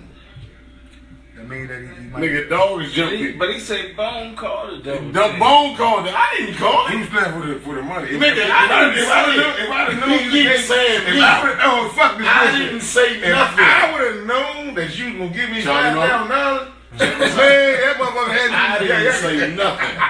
Bone was the coach, and that was the whole point. If I'd have known he was some money for that shit, Respect. I was like, nigga, fuck this guy. One-on-one. You go. Yeah, fuck his ass, Trey. Nah, but at the same time, I get the same situation because I don't talk to people before games. I don't talk to nobody before no basketball game. If I'm about to play you, I'm not shaking your hand or none of that shit. We're not about to talk. Like, if it's a mutual respect. Yeah, but see, that's like that. I'm gonna speak to my opponent, man. But I done play. I done get on the same team Jay with him on this. all that shit, man. No, I'm not talking to nobody. And out of respect, even with him, I'm gonna show it. I'm gonna say hi to you before I fry your ass. Yeah. Out of respect. Welcome to the cookout. That's what I'm gonna say. We never played against each other in high school. Obviously, we went to the same high school, right? But any time that we was about to play against each other, I always shook his hand. But I knew what was about to happen. That's it. And that's why I treat the university the way that I treat the university. But at the same time, I done played with players on my team. They hit J's. They drinking with niggas before the game. They dapping niggas up. I'm cool. That's why I be late. Because I don't want to shake no fucking body hand. No, you can't commit your game. As a competitor, it's just no time for that shit, man. That's my point. Thank you. I agree. No, but see, I'm saying thank you meaning like I ain't saying no time for it, but you can fuck with it a little bit. See, this y'all cool. No, I understand what y'all think. Yeah, see, I'm cool. No, y'all don't understand where it's coming from though. So you got to come in that shit when you know that motherfuckers in that motherfucker come and see you, right? You know you playing against and all that bullshit, right? And all that. I get what y'all say. You come in there, I ain't speaking about it. That may have motivated y'all, you know what I'm saying? But my theory was, when I'm walking in them herb balls and Kim leagues and shit, and I'm walking in motherfucker like, you know what I'm saying? I'm like, I want to be the comedian in that motherfucker. I'm gonna say, hey, what's up? Then I'm gonna join your ass out that court. That's not me. I ain't got time to be. It's not me. With this macho, I feel this way today. I'm not. gonna shake your hand and say, for me, what's up, Joe, and all that. Boom, we gone. Boom, boom. Hey, what's up? For me, and then I'm gonna give you 60 or 70. For me, it's not one of those things though. It's just locked in. The way I am. That was my locked in, but that was my locked in style. See, my locked in style. I don't want to talk to you. See, this is my thing, right? I don't want to talk to you. No, my locked in style was. I'm gonna tell you how deep mine went. Not to cut you off, but I'm gonna tell you just how deep mine went. Like I said, I've had friends who were a little older than me, and while they played the game, I had nothing for them. And I'm friends with them now that they finished playing because while they did play the game, there was an opportunity maybe that I would be in between the lines with. Right. And I hated everybody who played basketball. And I hated it. There's nothing wrong with it. I hated it. But I'm not shaking. I only would shake hands with certain people. Like, you already know this. Like, you used to get me ready to play games, and I'm in college.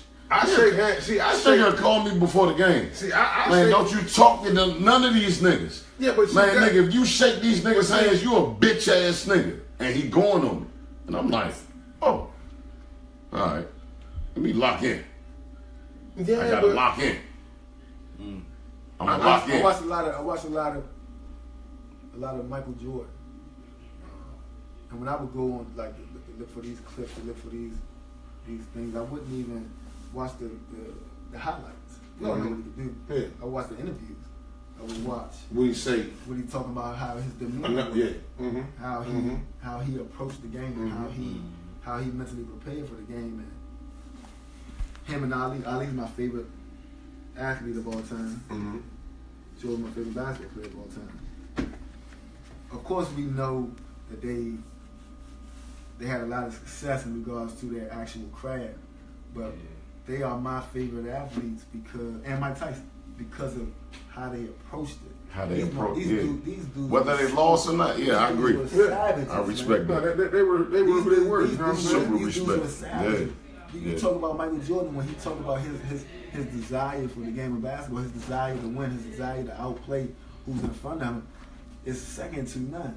Right. When you used to hear about Ali, of course he had to, he boasted a lot, but at the end of the day, Need you on the show, Curt. I think that was more of an approach. Yeah. That he was trying to get into the guys' head, but at the end of the day, I heard somebody describe Ali. So he will take you out to the deepest part of the water, so when you can't swim no more, fucking drown you. That's the whole point. And that was his demeanor. That was inside. Yeah. Of him. You know what I'm saying? But that's the whole point of a lot of people. And I've always felt that I was cut from that cloth. Because I agree. I was always I felt like agree. I was cut from that cloth I because agree. I remember one game, I think it was last season, I took my team to the championship in Turkey. And this is first round, game 1 of the first round. This is 6th seed actually. Last year. Yeah, we're the 6th seed. I know they think we're gonna be gone home in a week. And we playing on the road. Hilton Armstrong played with this team. Yeah, played with And the the boy Pelicans. Yeah, He played with New Orleans, played with Chris Paul. the boy from Florida. Tall guy. He went to UConn, right? Yeah, the boy from Florida, Played the Kenny Wizards, Boynton, that played with Florida, the shooter back Okay. then. They having a good season. They number 2 seed. And before the game, we at the tunnel, and man, you can hear the smoke in the atmosphere. Like their crowd is going crazy. It's right before we walk out to warm up. I mean, the fire was burning so much inside of me, man, that it brought tears to my eyes. You know what I'm saying? And from that point on, I said nobody has a chance in this playoff this year. We were 6 seed, man, out of 18 in the playoff. Nobody has a chance. And y'all won it. How I feel.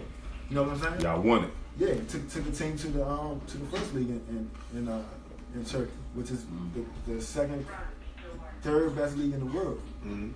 Got the NBA, then Turkey Euro League, is- then Turkey. Yeah. So my thing was with that is, and I think it goes for these kids that's coming behind us in this city, that we have a lot of fire and desire inside of us, but these kids have to stop using that shit. They have to put the basketball in their hands, the footballs in their hands, the microphones, wherever their craft is, and get the guns out of there, man. We can have this mentality of gangsters, of animals, man, but if we use it in a positive way, like as a basketball player, especially as a football player. For a lot of kids, If you want to be man. that, man, because you guys can go out there, motherfucker, and kill it. Football player. You know For a what I'm lot saying? of kids, it's nobody in front of them. Right, And ain't no leadership. right. Meaning, the leadership ain't got to be a nigga telling that kid, nah, Right. that ain't what you supposed to do. Right. It's just somebody doing probably what they want to do Right. before them. So if you're in elementary school, it's somebody in junior high school that Right. probably is like, man, it's so this- spaced out. The success is so spaced out. that's my whole point. So it's elementary school and then it's professional. Right. Like there is no junior high school, high school, or whatever the case may be. Like for us, I know for me, it was when I was in elementary school, it was Payne brother. When you in the oil? Yeah. It was his brother. Rob Nichols, what's up, baby? It was Dirk Payne brother in junior high school, and he was killing. When we got to junior high school and he went to Anacostia, man, the shit looked something totally different. Right. It was like, and we was young, and it was Mike Powell, Keith Davis, playing at Anacostia when we was in elementary school, and then it turns into something totally different for us because like, man, we ain't gonna keep watching DC 28. Let's say that's the case. Let's say that's the case. Let's actually say that that's the case, that nobody's 2-3 years ahead. Yeah. For me, when I was growing up, Yeah. it was success. That's it. Period. That's it. Period.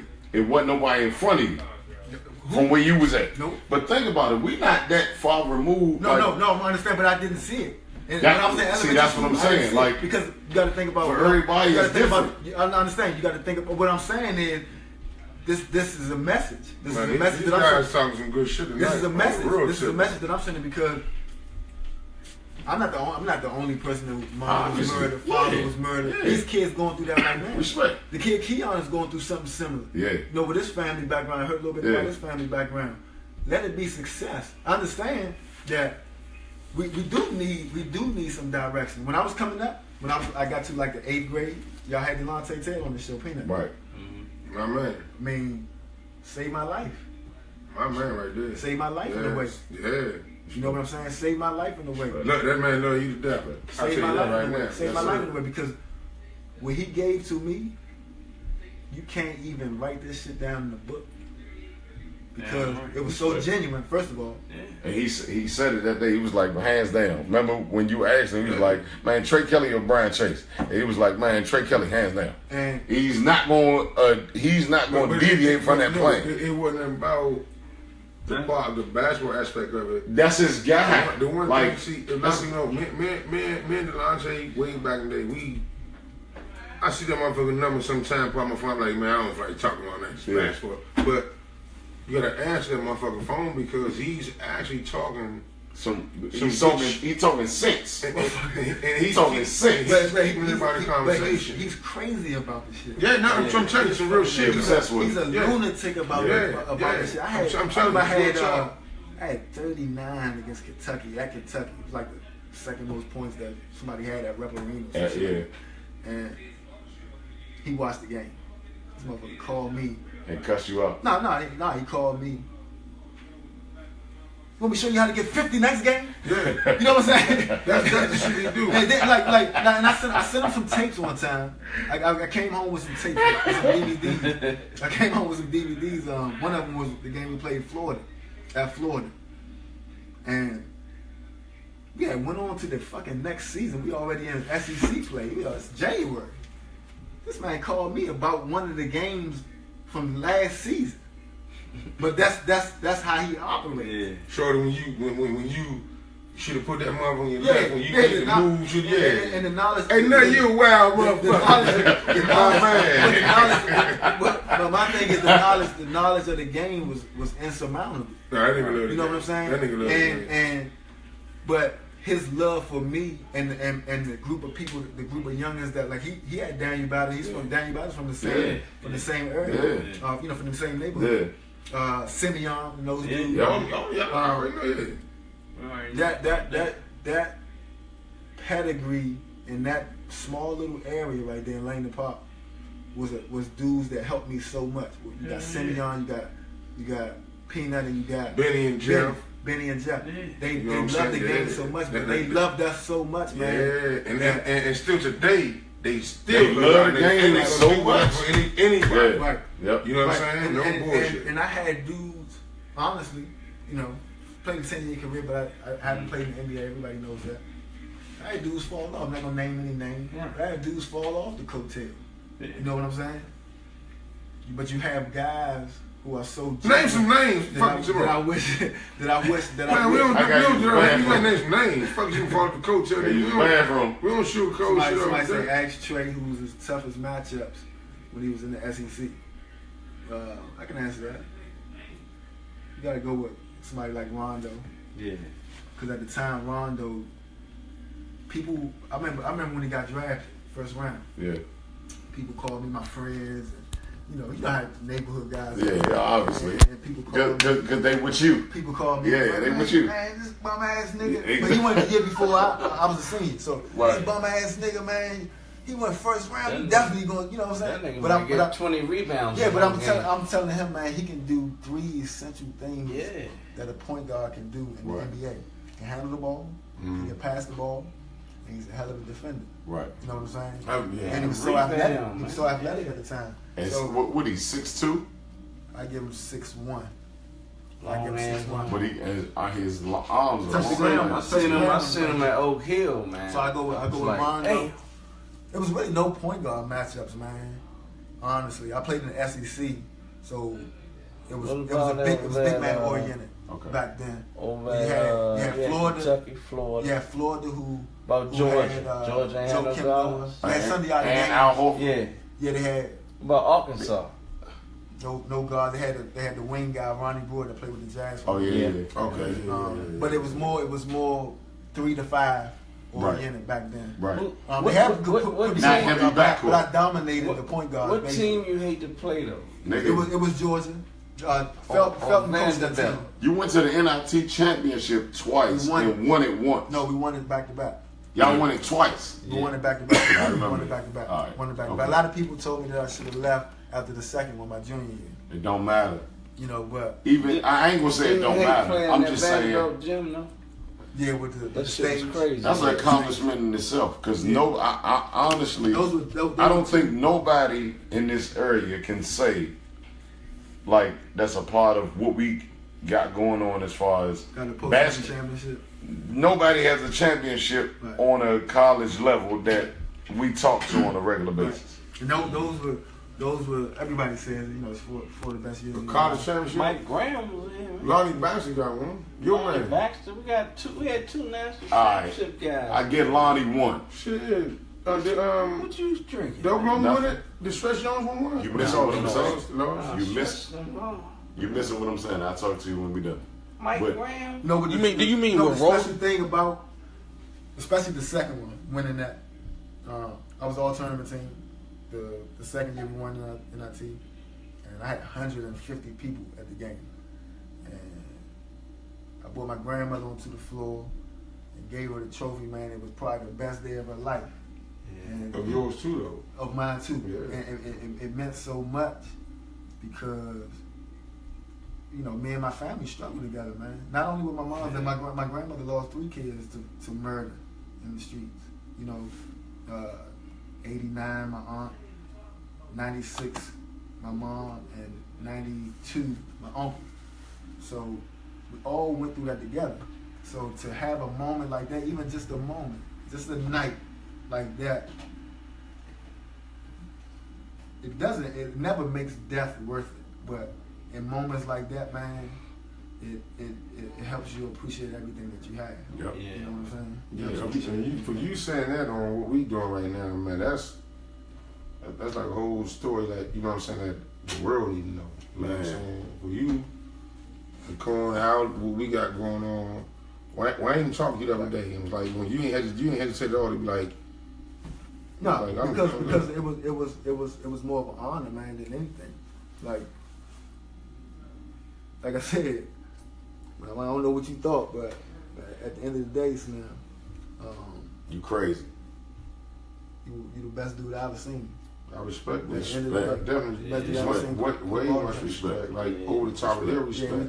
we saw George and all these dudes, but I'm talking about. This guy I'm up, talking man. about. Respect. I mean, I can't cite him up. But you don't You oughta. like me and Curt on talk all the time. We might have our little conversation about you and Chase and whoever. We've been doing that shit for years, just Right. in the Sherman my brother days. Right. We've been doing that shit for years. That's just the love of the game that we got. Just talk some. Just, you know what I'm saying? What's your opinion? What's my opinion? Whatever. And that's how it goes in DC. Yeah, and we keep it though. But the We old keep school, the new, all this hate. it. The new school some shit. Some Yeah, shit. all this hating stuff Yeah. is out of hand because he talk about dump out being a fraternity. DC basketball is a fraternity in itself. And a lot of people You know what don't. I'm saying? They don't. Should Respect, be. they don't respect. Whoever's it like listening, whoever's a part of basketball, Well, you whether right. you're a fan, whether you're a It don't basketball matter. player, whether you're an old basketball player, this is a fraternity, man. Yeah. Why you At think the end we're of the doing day. this, man? So let me ask you this question, real talk on the show, right? Is it something that you're doing to try to get the youth together, as far as like to get them away from what you've been through, coming up, whatever, or something that you try to do, I have or it's something something you need help doing with to get other motherfuckers involved with that shit? Because Man, to be honest, we did Stacey Ross, Dougie Vaughns, and Delonte Childers in the show, and Michael Graham. Like, I got to put the Trey Kelley joint show up there and rate because they talk real shit and you talk real shit. Like, you really care about this shit what's going on in the city right now. Sure. For me, I do have a Trey Kelley Foundation. My only, I wouldn't say fault because it's not a fault, but I'm not home much. You know what I'm saying? I wish I had Durant's stage.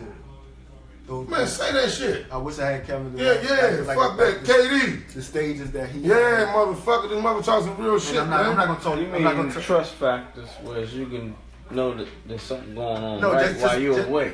Just that he has a much bigger voice. Yeah. But guess what? Guys with the bigger voice, they always need. This is my whole situation, Trey, and I'm sure you understand. It's like the example using guys with, he that's him. That's what he do. A bigger voice and all that. But you can look at the game of basketball. A lot of these head coaches wouldn't be winning without assistant coaches. Right. Your staff it means a lot. Right. So what I'm saying is, and I get what you're saying, so with the Kelley with the voice part. The shit you saying tonight, you the voice. Oh no, I understand that. No, I understand. I mean, I'm gonna make it happen. Right. Make it happen. Right. No, what I'm saying is, it just takes visual with it. Yeah, and it just takes. I'm just saying. And you've been through it. I'm just saying it just takes a little longer. Yeah. It just takes a little longer. But my thing is, I'm only saying that because I play away from the States. So I'm gone most of the time. And then when I come home, I'm so locked into getting better before the next season that the time that I actually need to put in to give back to me, because I only got the relationships. Like I like I said, the boy Keon, I can talk to them like that. You know what I'm saying? I can talk to them over the phone or something like that. But I want to talk to the whole group of everybody. I don't give a damn if every kid in the city comes out and I just speak my story. Right. Because that's the most important thing about it all. Damn the events and field trips and all that type of stuff. I want to actually get the story across because I know for sure the way that I tell it and how I emphasize everything that I've been through from year to year. I know that it will get through to 1, 2, 10, 20 of these kids. You know what I'm saying? Right. Even if I get every single basketball team in the DCIAA or I don't know, they changed it, but the in the high, get together and I just talk to them and do things with them. You know what I'm saying? That's the kind of stuff I want to do because I know how it feels, man. I know how it feels to actually be in these kids' shoes. Man. Yeah.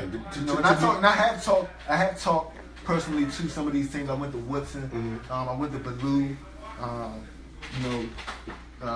At the time, over the years, Dunbar I can't really talk about it, but the dude that was down there running things, he wasn't really welcoming the older guys. Right, yeah, so I didn't really get a chance to talk to my alma mater, which would be perfect. But just get the story across, man. However I could do that, and really get to the minds of some of these kids, man, so that I can make a difference in their lives. And that's all I need. That's all I need. I don't care about. I can put money together and everything to make it more fun for them, like events and put teams together, take them out of town or whatever, show them different things. But I'm really serious about that. Like even if I fly some of them kids over during their breaks to actually experience what I'm doing. I promise. To be how serious are you serious? Meaning like that's what I asked. Like what you trying to? No, I had some things in the works. Right. I have some things in the works. Okay. I have been doing like Christmas drives, Thanksgiving drives. Like my Christmas drive is amazing. Yeah. It's amazing. I remember when you started that. And when I come home, because he helped me before. Really helped me before. When I come home, and I haven't been able to come home during Christmas like that, but I think I've done it twice where I've actually had a chance to come home. And man, I go deliver them gifts. I drive around by myself. Because you want people to see Yeah, you. you know what I'm saying? And It have to. If your name on it, it has to be there. just to give them that energy, man, that they need during the holiday season, where as though everybody's not happy. You know, I done seen some tough situations dropping those gifts on. Yeah, I you know what I'm saying? Yeah. And doesn't even help the little extra, you know, like, because it has to happen, man. It has to happen. But I need this, what you doing. That has to be broadcast. Like, we can even know that shit. For sure. I mean, like you said, you made a statement saying like when you going to the farms, niggas looking, you playing such night now. Yeah. They need to start looking at shit in a whole nother For sure. way. For sure, because And while he come on to this playing some basketball. No, what he doing comes from his heart. That's No, not. But at the same time, it needs to be recognized. It needs to be recognized. Kurt is saying, Recognized. Kurt is saying this is not only a basketball game. Yeah. that this kid is about to play. Yeah. But at the same time, I get where he at. Yeah. No, that's my point. I'm with He him not all the way on. when he said. He's never gonna be on Front Street. His demeanor won't put him out there like that. You don't have to. It has to be recognized. Right, But he just gonna keep You doing. don't have to be on Front Street, Chase. You see, understand what I'm saying? playing You don't have to be on Front Street. I'm not saying. I You get what I'm saying? No, this is what he's saying. This is what Kurt's saying. I think he's saying that when the fans and when the basketball fanatics see me play in the DC area during the summertime, this is not only a game. This is actually a walk of his path. Exactly. And it just needs to be. This is what he wanted to happen. Yeah, and it he needs wanted to this be shit to be magnified. easier for these It needs to kids be out this magnified. motherfucker to be doing this and that. Respect. Because I do And what I said was, I said that he needs to be recognized. Just seeing these kids. Not recognized as far as like pat on the back. we got No, your no, no, channel. no. Like for example, right? We get caught up in what the whole city look at us as just basketball players. Right. You know what I'm saying? Yeah. Until they get to really know you. You're like, man, I ain't know the nigga was that cool. I ain't know he, Yeah. that comes Agreed. around. So what I'm saying is, the point I'm making on what Trey was saying, instead of just being walking through the gates and all that, just, he gonna cook tonight. We know that. But It's a different perspective that they will have. niggas are like, that nigga fed the whole neighborhood over there, Yeah. over there. Yeah. Right. We don't get no credit for shit like that. I agree. So I you know understand. what I'm saying? So at some point in time, I think what he's saying is it's like I think he has to. I ain't gonna say we all have to start doing this shit like it's more than just we just hooping. I mean, I don't know how y'all feel about this shit. Say it was something the Legends Coalition. All the feedback, everything is getting, that's a beautiful thing. Right. You know what I'm saying? Yeah. And for us to have like the Wizard John Wall and all that in town, you know what I'm saying? I'm just saying, like, not saying that the attendance won't be like that, but to see them comments, motherfuckers can't wait to see y'all motherfuckers play a game. Motherfuckers can't wait to see. You know what I'm saying? That in my eyes, I'm like, Joe, that's some serious shit. Right. But guess what? Even though we know and we look at shit, we got a city and a town that's not well put together as far as like behind each other. like some positive shit, support each other. It's too much competition. You know what I'm saying? But at the end of the day, But competition. what? No, as far as like everything, Chase. I think like everything. when people, But what I'm saying is, a lot of people compete that don't even have to be inside the line. right, and that's what I'm I saying. agree. But that's what I'm saying. What's Chase, the competition? Chase, It shouldn't be in. Chase, That's my point. Right. What's the competition? That's what I'm saying. Oh, recognition. That's what It's I'm not saying. even that. It's not even that. It shouldn't Nah, be that's what it competition. is. Meaning, People had the wrong hearts, man. I said That's competition. what it- that's I what it said is. competition meaning. People had the wrong competition hearts. meaning. At the end of the day, we are from this city, man. It is what it is. And we let dudes that's not from this city come and be successful. come and be successful. Bottom man. line. When they're not going to Bottom kill, line. even like when John Wall Bottom got passion line. for the city, Bottom because line. he's been here playing, but he won't have the same passion that we will have. He ain't had to get him that bus. Do He y'all had know? to get him that You bus know, by the But that's quarter. big up to him, man. Yeah. Do y'all know? Do y'all know? Same thing in North Carolina, To me, to be honest with you. But what I'm saying This is, to be honest with you, right? We've been talking about a lot of shit tonight, right? Some very emotional shit, very family wise shit. Yeah. Let me tell y'all some real shit, right? and it's no, and I'm coming from the real. We had a rack of professional athletes, right? Right. Come through this motherfucking city. Now, Right. I ain't just talking about just motherfuckers made the NBA and NFL. I'm talking about that was like a elite. Right. Would fuck me up, and I don't give a fuck what a motherfucker say, and all that. Y'all can go out these motherfucking towns and play with that team, whatever. But home is home. You know what I'm saying? When I see y'all motherfuckers out there doing shit for cities that y'all just play in, Right. and y'all ain't from, and y'all ain't coming back doing that bullshit. I agree. That's And I understand. so bullshit to me. Because it takes more than sending some money home. Yeah. Take care of some kids doing some stuff like that. You gotta be right there. You your passion gotta be You in. know what I'm saying? You gotta dial into these kids in a way where as though they know that you relate to them. Yeah. That they know that you come from the same place. That they know you had the same struggles when you were growing up. Because they don't want to hear about just your success and all that. They want to know that these are the same streets that you walk. Exactly. These are the same schools that you went to. You had to go over Baloo to play on the road. You know what I'm saying? A road game where them niggas was talking about. So you want to see you after the game. Yeah, somebody gonna see you after the game. You ain't had to walk Going through that You shit. had to walk to the bus stop over there by through. Central Quarters and niggas trying to jump you and all that. You know what I'm saying? Like that's what we went through. That's what these youngers going through now. But what we have to do is veer them off of the path that's going to send them down the wrong road. We got to veer them to the path that will make them successful, man. Because there's a lot of success throughout this world. Everybody talks about Success never ends, man. yeah. Everybody talks about the hands that we're dealt with Section 8 and welfare and all that shit like that. God gives us talent, man. Yeah. I mean, we're a basketball Take city, we're a advantage of sports your city now talent. because football is becoming a Yeah. factor in DC. There's a lot of talent, music and all that, fashion and all that. So we got to get these kids to use that shit, man. We got to get I them to use think it the it's right a way. big difference now, but you still got the bad with the good, man. And we always gonna have that in the city. It's never gonna be perfect. Right. You're gonna have But- setbacks. But it's But perfect. you got but it's kids perfect. that got but it's, talent but it's that perfect. want to do their It's talented perfect. things. I understand it, but it's perfect. It's perfect if we get 1 out of 100. Man. It's Yeah, perfect. man. They need somebody to look at, like a role model. I ain't gonna say, man. Well, Rock, we get something together for these kids. It doesn't man. I happen, definitely man. need you involved, yeah. Not to look at. If you, like he said, no, they if need you to get be one, with. I ain't if you saying get- look at like that. I'm man, saying if somebody's you gonna get be like, one look, up, this is what I went through. if you get one out of Yeah, the for 100, sure, for if you sure. get 1 out of 100, then a couple months next year you get 2 out of 100. These are the people that's gonna change your world. What he just said. You need to get 1 out of 100.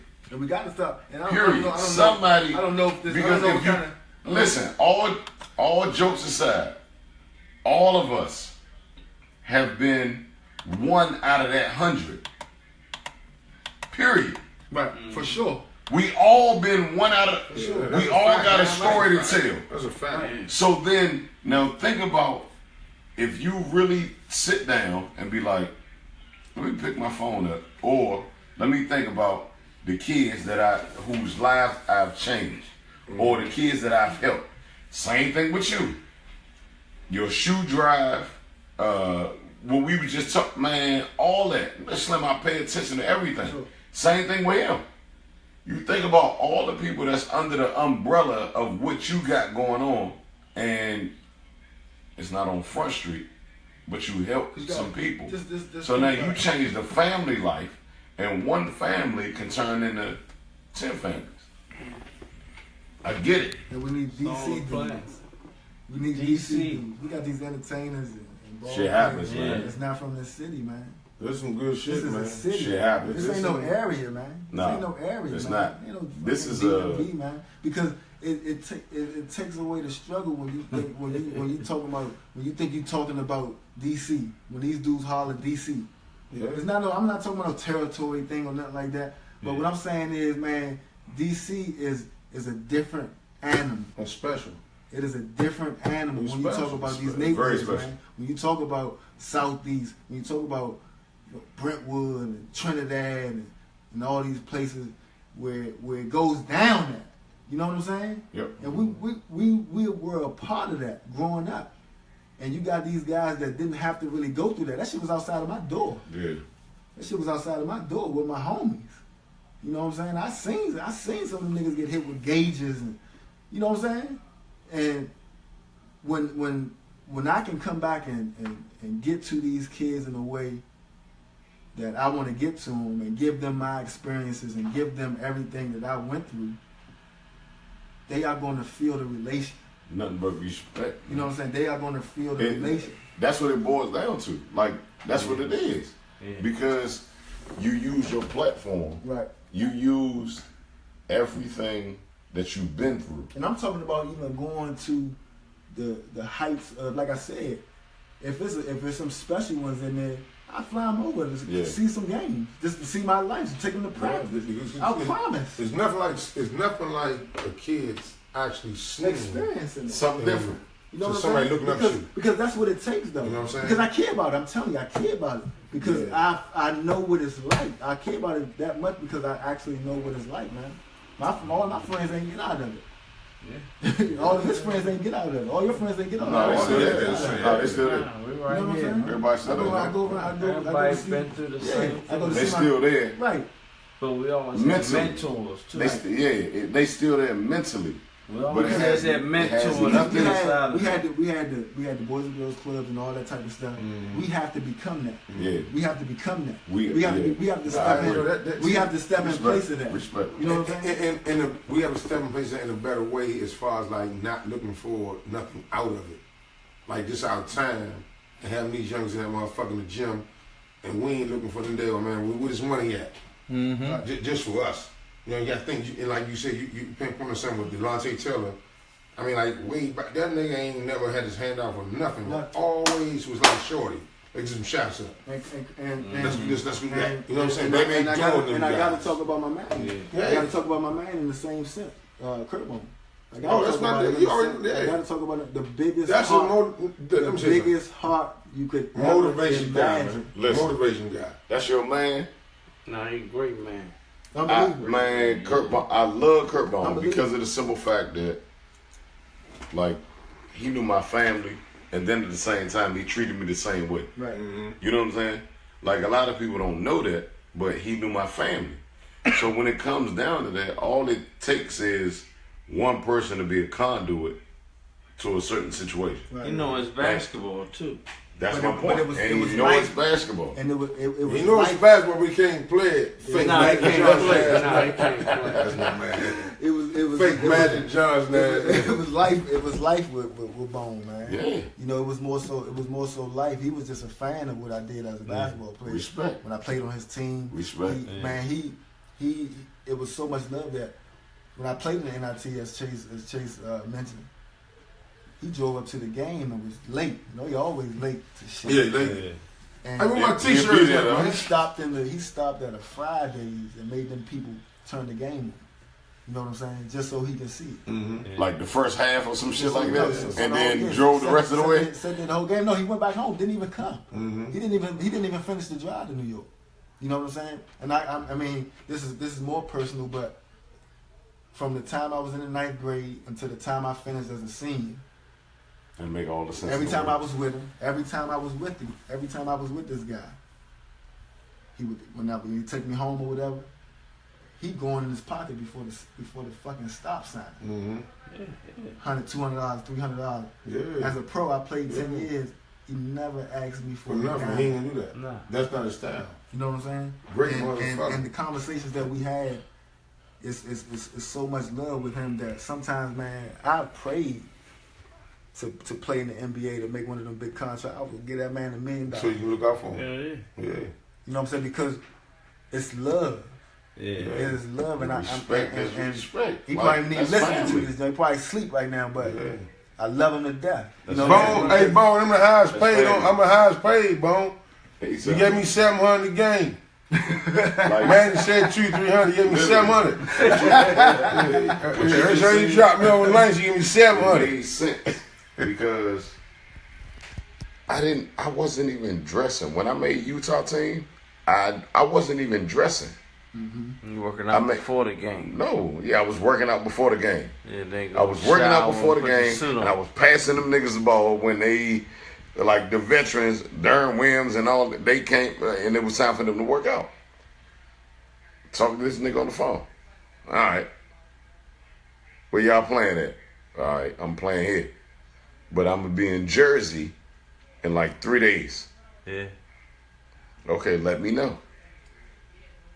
The nigga drove up to Jersey, him and his man. Just one. And came to the, I setting, man. I was sitting behind the bench. Cause I know this motherfucker. I told him I wasn't playing. You know what I'm saying? I made the team, but the respect, there's respect. So when it comes from a standpoint of like a nigga really, I'm with you. Pay some gas money. Pay some gas money though. See? Huh? I need some gas money for that shit. I got booger. Alright.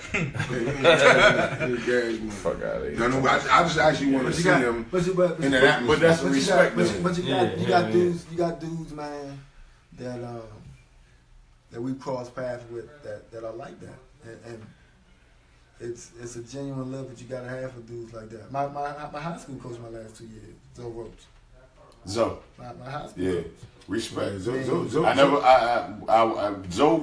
the plant, right? Shit out some Trey Kelley. I mean, Yeah. this dude, He said you would cook me. I'm pretty sure he did. I'm pretty sure it would happen, right? Let me speak about Zoe. You already know. He already stated that. He said he got shoes in the car. He's just getting home from Turkey. But listen, man,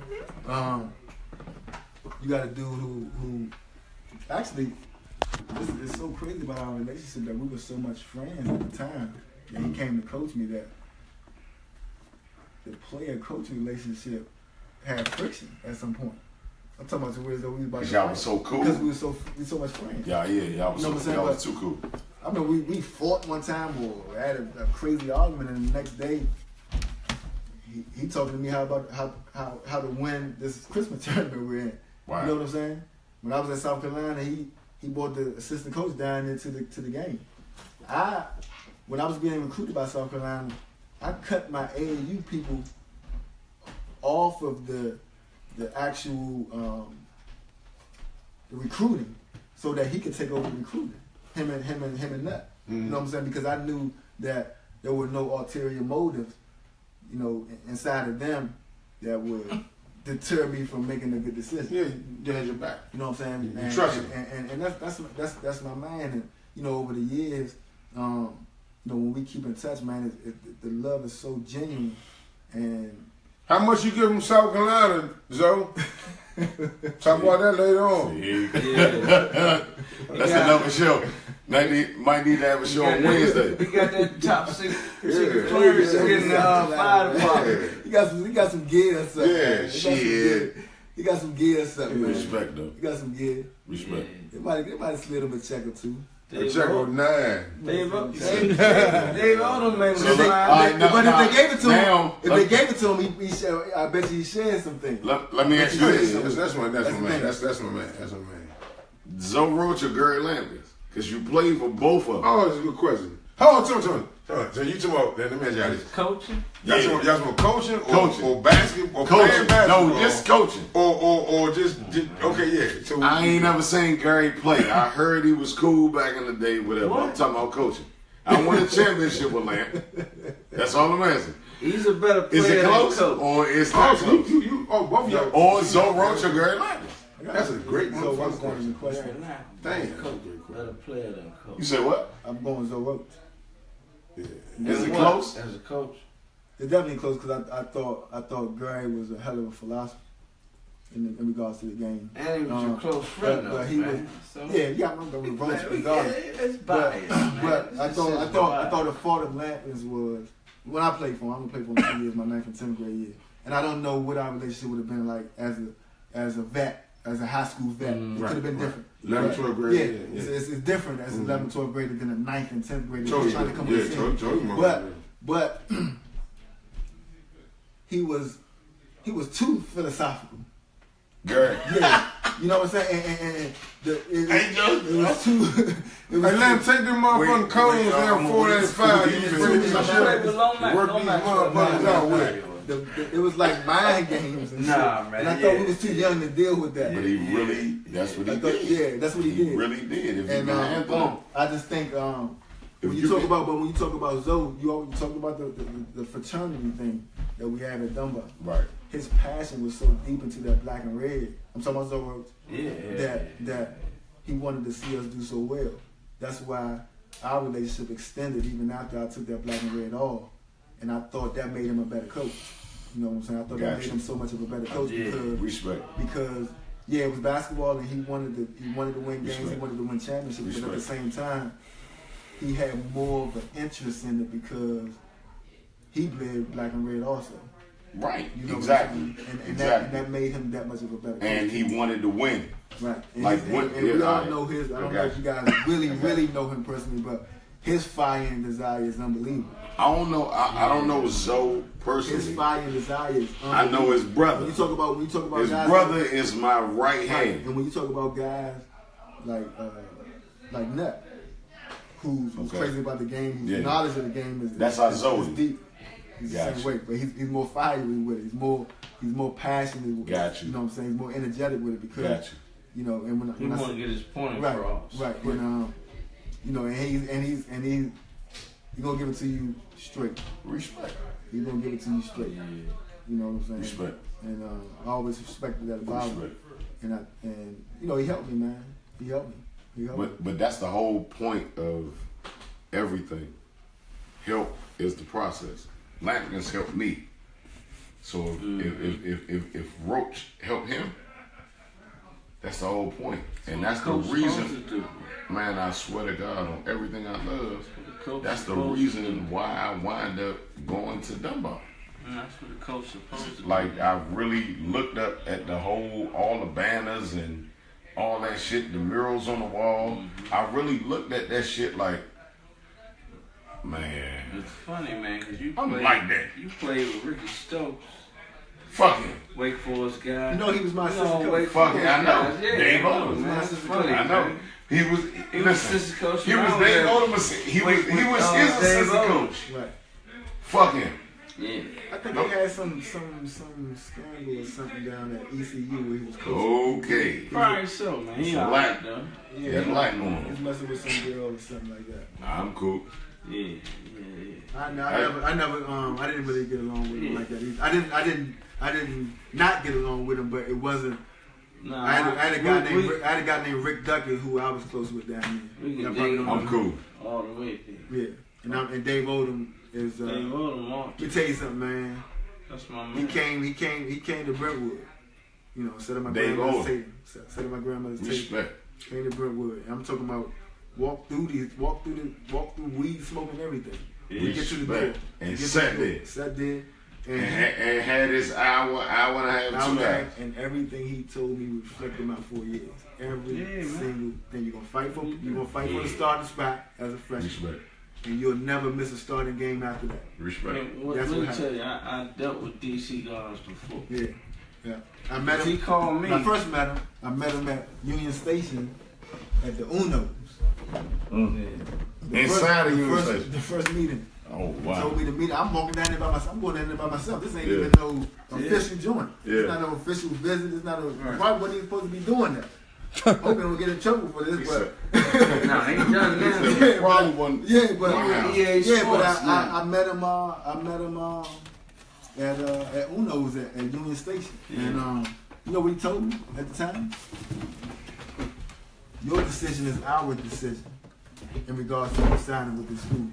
If you do not sign with us, that's when we will go and start looking for another point guard. We're not looking at any other point guard in the country. So you was number 0, like it was you or nothing. We're not looking at anybody else. And if you sign with us, there's nothing else to talk about. That's the reason why you chose South Carolina? I didn't even have to go on the visit. That's the reason why you chose South Carolina? Of course. You ain't go nowhere else? I took that visit to go see Leftwich to play the Marshall. football game. That's that it. was it. I could have went to Miami after that. They wanted me to come. I could have went to Man, he sound like West me. Virginia. I swear to God, I'm not gonna lie to you. what's the coach that was at Michigan? Beeline was there. Yeah. You be like, Yeah. When he was there, they were recruiting. He came to Dunbar. But when that man told me that, and I knew his background with Wake Forest and Virginia when he used to coach with Holland at Virginia. It started But in East Carolina. yeah. And there wasn't nothing else to talk about. Nah. That's what I'm saying. He loved DC guards, man. Respect them. Respect. You had He like make sure you find it I don't know. when you get there. For sure. I don't know if it was too much. You ain't I gotta just call wish. home. I honestly just wish call I home, could have just played. tell everybody I could have hi. played at a more media publicized school than South Carolina with him. Why? No, you wish you had more talent around. Because you. that. I kind of understand what you're saying, but I'm saying You why wish for you had more your talent standpoint. around. Because if I would have played with him at Kentucky, we would be talking about a different Trey Kelley. Trust me. If I'd have played with him if I would have played with him in the ACC at Georgia Tech or one of them schools that had pub back then. Make sure you got the we bag, talk about- Jay, we buddy, talk about before you different- steal it. we You talk have the about different- bag. We talk about a different animal. Hold on, have the bag, I promise Jay. you, I promise you. See, I played with him. Because in they- the because ACC. my But that's everybody. But Like, my college career, I mean, I led the league in scoring and was second in assists in the same year as a senior. And the junior season before that, I led the SEC in assists. but were you saying if you'd have went something like if you'd have had that situation, right, to go somewhere else other than South Carolina at that time With him.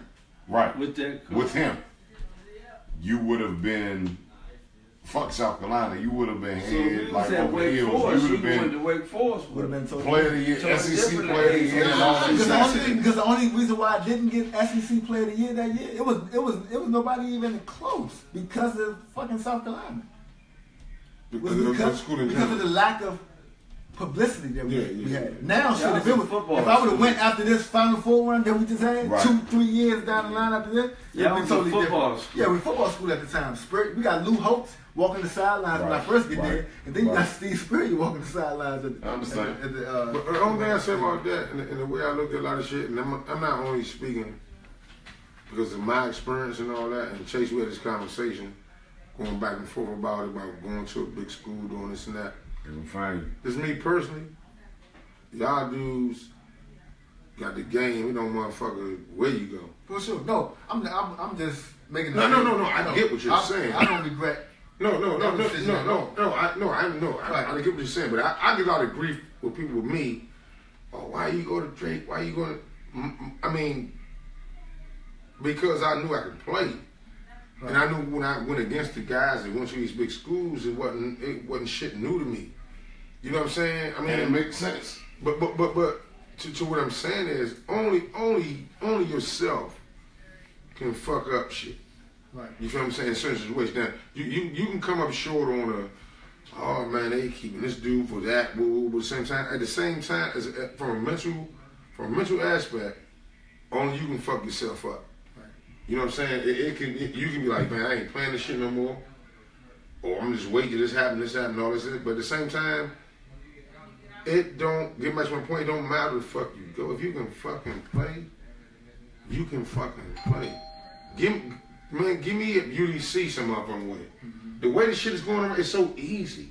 Right. The way shit going on right now. Now. No, if you can Not play, back then though. No, I'm saying It now. was a different game back then. It's crazy now. It's like I look at this shit now. I'm like, come It on. was different. I'm gonna tell you. That's how it was crazy, different. I'm son. gonna tell you how it was different. Being a non-McDonald's All-American. When we played on ESPN probably twice a month when I was in school, especially my last 2 years. Yeah. Played on ESPN almost twice a month. SEC. They never sent Dick Vitale. Think about it. They never He the sent Dick man. Vitale. He the man. They always sent Nestler and all these dudes. Kentucky, Right time. 2 or 3 times a month on No, ESPN. no Doris Burke. That's It's a money Dick thing. though. Vitale. That's a money thing. But no, what I'm saying to you, they had Rondo. They had, these dudes that were McDonald's All Americans. It was more It wasn't just publicized. Rondo. No, trust me. I'm right on with it. Trust me, son. I'm telling you, that's exactly what it was. They were coming to see him. He was the most talked about point guard as a freshman. The man averaged 6 points. That was what? Tubby Smith, right? Yeah, he averaged 6 points and like 4 assists. His whole career was first round draft. Why? But he did what, 2 years or 3? 2 years, and after Two. only 2 years. 2. Was he any good? Man, he had a 20 fucking rebound game. Yeah, he had 22. Like 22 rebounds. now, Yeah. we got a whole nother conversation. Was he good? Trey Kelley or Rajon Rondo He's still in on college? He wasn't good in college. He was not good in college. He's a pro player. He wasn't effective. He was effective a lot. I would say he was effective, a lot. I don't But know why we I ask don't about think he was that motherfuckers is effective in the league almost goddamn 10, 12 years. No, he had the potential. He had the potential. Now, I'm asking, and I is he vouched for that. effective? I vouched for that when he came out. But what I'm saying to That's you some is, dumb shit. what I'm saying to you is, when you, at that time, it wasn't all about potential like it is these days. It was more so result based. Yeah. It was more so result based. Like dudes who were getting it done were the ones getting drafted. Like those guys at Florida, they got it done when they were there. Rondo really didn't get it done like that. But the fact that he was a McDonald's All-American and he had the eyes on him as soon as he was coming in, it made it a different dynamic for him. So when he most dudes who wasn't Will you put yourself on the echelon of DC, DMV? Well, we damn sure know he say he better than you. That's fine. Trey Trey Kelley or Brian Chase? Oh, Trey Kelley. Keep going back on this shit. That's my man. You saying I'm just saying the full list of like what guards or guards. I'm not overall because it can't be overall. right. What's the Top 5 guard question? that ever come out of the city. You said what? Top 5 guard that ever come out of the city. Point guard that come out of the city. Point guard or guard? Point guard. From what year to what year? I'm cool. Guard would make it. Guard would make it. I'm cool. Guard being a guard would make it a different dynamic because you're talking about a bigger range of guys. But point guard wise, I think that my body of work and what I've done speaks top 5. Yeah. You talking good game. I've gotten that from some guys that they say are top 3. Period. I've gotten that. Nah, ain't nothing wrong with that. I'm just saying the body work that I put It in. ain't, I've scored more points than any high school basketball player in DCIAA history. Show me the documents. Oh, it's there. No, that's It's different. there. Show me the documents. I I know it's there, but show me the I documents. get it to you. I get it to you. Hey, But you ain't got no So- ring. I won the DCIAA championship my senior year. Alright. so you never won a city I title. never won the city title. So does that make me better than you? Nah. No, you had a way better team than I played on, for sure. And you didn't play that well in the Okay. city championship game. They back at it. Man, You played that well in the city championship Round 9. Hold on. I was at they that got long was your I ain't hear Round, what you hey, no, said. these niggas ain't lunching How now. long was your playing I flag? think You know, it's a research. Hey, now you got them sandals on. Nunu and Bernard Courage out of that game. Whoa. You Check this got out. them sandals on there. Let's be clear. check this out. Right? If you know what happened, Bernard had 9 points. No, it was a low scoring game. It was a low scoring game. I think it Super. was 45. Bernard had 9 points. Noodle had 8 points, and I had 8 points. But I hit the shot to put the situation for Bernard to make the game win the shot. How could you not like Nobody this, had brother? 10 points on our team. Right. I'm saying, It was one of I'm remember the fourth Get you quarter. on the show. I just remember the fourth quarter vividly. Wouldn't do it if They I were was actually, you. remember, they were up. Gonzaga was up. And the shot before Bernard made the game-winning They were shot, up like 7. That was only one shot. you tripping, Trey. I remember the game. You tripping. Yeah, you didn't have a good game. You tripping. You I had a little didn't shot. have a good shooting game. You had a little I shot. had 5 points in the last minute and a half. What's going on? Period. Boom, boom. I thought you no. Shot the floor. That's Respect. That's neither here nor there. But you definitely played on a better team than I played on, for sure. I agree. You had a I fucking agree. unbelievable I basketball agree. team that year. I ain't gonna say it's. I'm not When is gonna this say game it's happening? unbelievable. When is this game happening? I'm just saying, when you had Bernard Robinson. Hey, He's an NBA player. Hey, the winner of that game played me. Probably. And he was an NBA defender. Even I back had then. 2 of like literally And Nunu was an the animal. best talents at that time on a high school level. Right. But team, no. But shit, in high school back then, 2 was all you needed. When you talk about the best in high school, It worked. I honored that team. That's the reason. That It team, worked. I just told you before we started this. That team was the Nigga, reason why I you was was coming to the school practicing with us. Right. Hey, y'all And know out of respect. the winner y'all gang gotta play me if I'm 26. We're not gonna never play one-on-one. If I'm 26, the winner We're not gotta gonna play never play one-on-one. The winner got fuck all that shit. If y'all play one-on-one, the winner got to play a 26-year-old Curt Smith. Y'all motherfuckers want to stand up. Goddamn chance. We in. Shit, you okay? He hooping. He hooping like shit. Right now? I said at 26. Right now, 26 I'm is fucked. tough. Yeah. 26. Yeah. That's a tough animal. But I know some true shit. No, you on some dumb shit. That ain't Like, dumb. Who the fuck gonna play Yeah, me at 26, you right. at 20? That's what I'm saying. Like, you dumb, yeah, right? but Okay, I gotta ask a question. I know that. What's up? Yeah, holler at me. Holler at me. Now you know I've had. Is it a real question? Oh, definitely. Because I gotta hit this because I don't know. Man, ask me the It question. got something to do with him. Of course. Only him. Only him. Yeah, of course. Oh, yeah. All right. I'm So with it. Hey, they got me fucked up, man. me and Curt Bone, we talk about everything from A to Z. Mm-hmm. I mean, I done had conversations about his 1980s life. Yeah. I done talked to Rachel over the phone. Yeah. You know what I'm saying? So I talk to him about everything. I talk to this dude about, So you asked me who gave me the most money, Curt Bone and Raven? no. It might be even. See, It might I be bet even. What is It might this be even. thing? It might be even. What is this thing? What was the Sherman Douglas thing? You and Sherman explain this whole. See, the thing with me and Sherman thing, I never. See, the one thing I had with me that made me so competitive, you know what I'm saying, on the basketball court because I had Sherman, I had my brother named Sherman. See, it became my brother and Sherman. They graduated in 1985. This is my opinion. Them two niggas went from the city to Big East basketball that was the best in the country back then. That was the battle. You know what I'm saying? Sherman and Charles Smith for 4 years. Right. You know what I'm saying? Sherman took I his think team it's to about Charles too. Sherman took his team to the Final Four. My brother took his team to the Elite Eight with MVP of the whole Big East. So my whole thing was, I'm like, they skipped over my brother. I'm like, what a Sherman and Lil Curt. I'm like, I can't fuck with these niggas. Right. Don't put me in no motherfucking category, no motherfucking Charleston and Sherman Douglas. Right. So, Was there any one-on-ones back then? nah, we just played. Was there any talk? Was there any? We'd talk a little bit, Talk some shit, whatever, but it wasn't no like, let's do this for some money. Nah, we would, see, I do know. I was a young nigga on Sherman team a lot, me, Sherman, Big Duckhead. See, we used to go around the city and hoop. Now, 10 up, they going to me. Right. But I'm on Sherman Douglas team. Like, I'm looking like, who the fuck supposed to get that last shot? Me or him? That was confidence level for me. Same situation with my brother.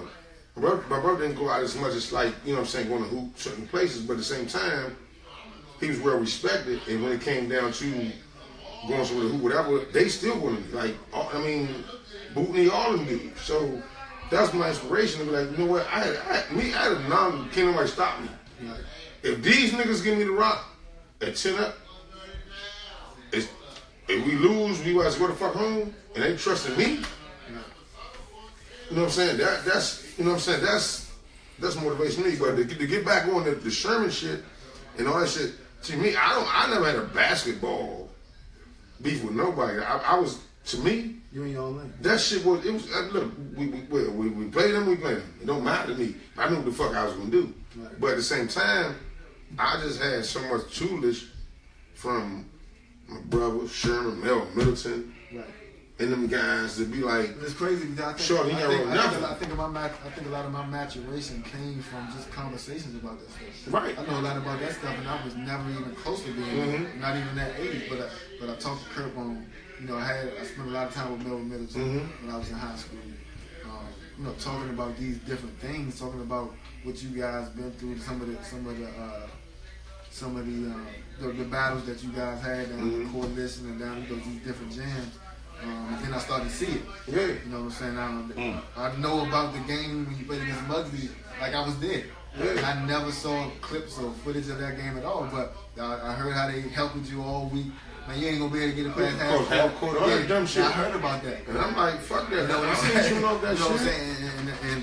And like I said, my maturation process had a lot to do with those conversations with different people. You know, I know you remember all my homies from Montana. I mean, You know, I was that way for a little while too. They were at those games, and we would play on Sundays when I was in high school. You know, we would play on Sundays. You know, up at the court up there, and man, they would sit there and just talk about this stuff, and I would absorb it all in. You know what I'm saying? Like, dang, I wish I was there, but I got to create my own thing. Yeah. And I used a lot of those branches to create my own tree for real. You know what I'm saying? Because seeing you, hearing about you, just seeing your skill set, even at your size, it was amazing. Honestly, it was amazing for me to see.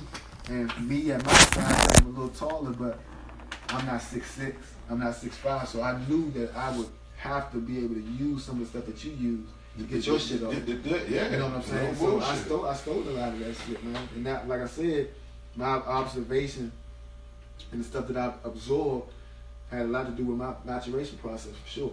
That's much Man, that's much honor, and that's you know what I'm respect. saying? That's much respect. It is respect. Now, see, with me, now I get a chance to just go and watch y'all motherfuckers play. You know what I'm saying? I can swim. I ain't got to work on. And I've seen you relaxing. I've and had shit 10. for the whole I day. had 10. And I've never had a deep conversation with him, but I've had about 10 to 12 of these. I see a lot of my shit. I see a lot of my shit. And you tell me that all the time. I'll tell him all the time. You know what I'm saying? Tell him all the That's time. my shit. Or I might make a move. That's my shit. Right. You know what I'm saying? And That sound like him. And when you hear that, yeah, he might be saying it as a joke. Might even be a little cocky with it because he know how good he was. But he really see that but shit. Me hearing that is like, dang.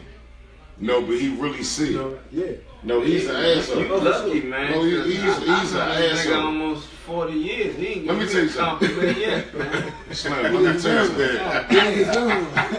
I'm a main man. He's never gonna give you a compliment. No. You'll never get a compliment. Because the only thing like But you can hear it. You can hit exactly. You can hear it. You can When he hear a said- compliment.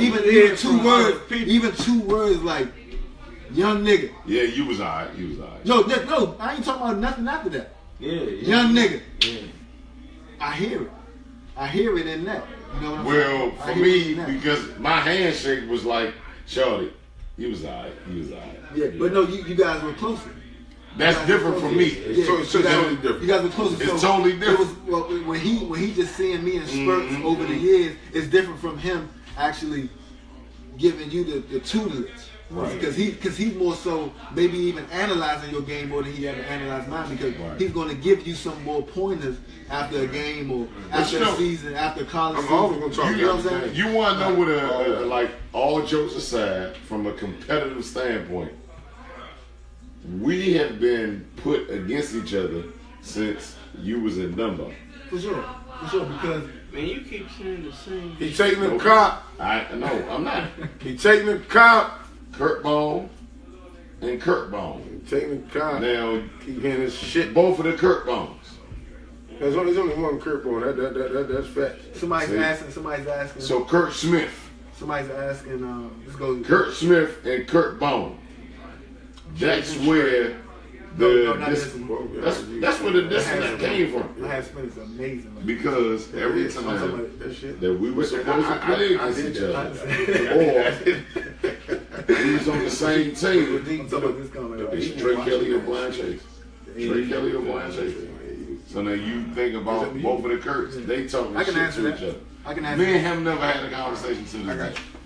Because it was competitive.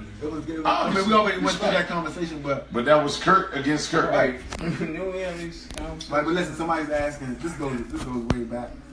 Somebody's asking on the AAU circuit which opponent stood out the most outside of the area that I played against when I was playing with like a soft. You. Yeah. You just had this conversation while you Yeah, and team Vicky wasn't went to that the good. store. I swear to God, I you told team my wasn't truth. My AAU team was pretty good. My AAU team was Going pretty to good. your senior year. We were pretty good. Was y'all winning some games? Yeah, we won some tournaments. So who's the terrible opponent? They want to know. There's a guy that stands out. That means your matchup. You was playing with a song. Nah. You played with a That song. means your matchup. Well, my matchup. Your matchup. Because I have a bunch of niggas that I played against that I'm like, man, these niggas is. I always thought when I was playing in AAU, even in high school, like playing at Dunbar, I always thought people had matchup problems with me. I never thought I ran into much trouble. Yeah. Honestly, I never thought I ran into much trouble. Did you play defense? Yeah, definitely. I had to. Like Well, strap defense? Nah, I never was a rah dude gonna pick up 94 But feet. so I had to now stop on the my guy. AAU circuit, I had to stop my on guy. the AAU circuit is what I'm asking. Defense on the edge. But you're gonna get It has to be because you're gonna get destroyed if you don't. You're gonna get destroyed if you don't. Man, that's my point. Who's on your So mind? on the I'ma tell you AAU something. circuit, who was you like? Everybody had somebody where it was There like, was one guy. man, I There was really one guy, tried, and it like, wasn't. Most of the time when you deal with a point guard, when a defensive end, you think you have to deal with their ball handling skills. But Anthony Roberson shot the light skin, red boy. ball so well. Yeah.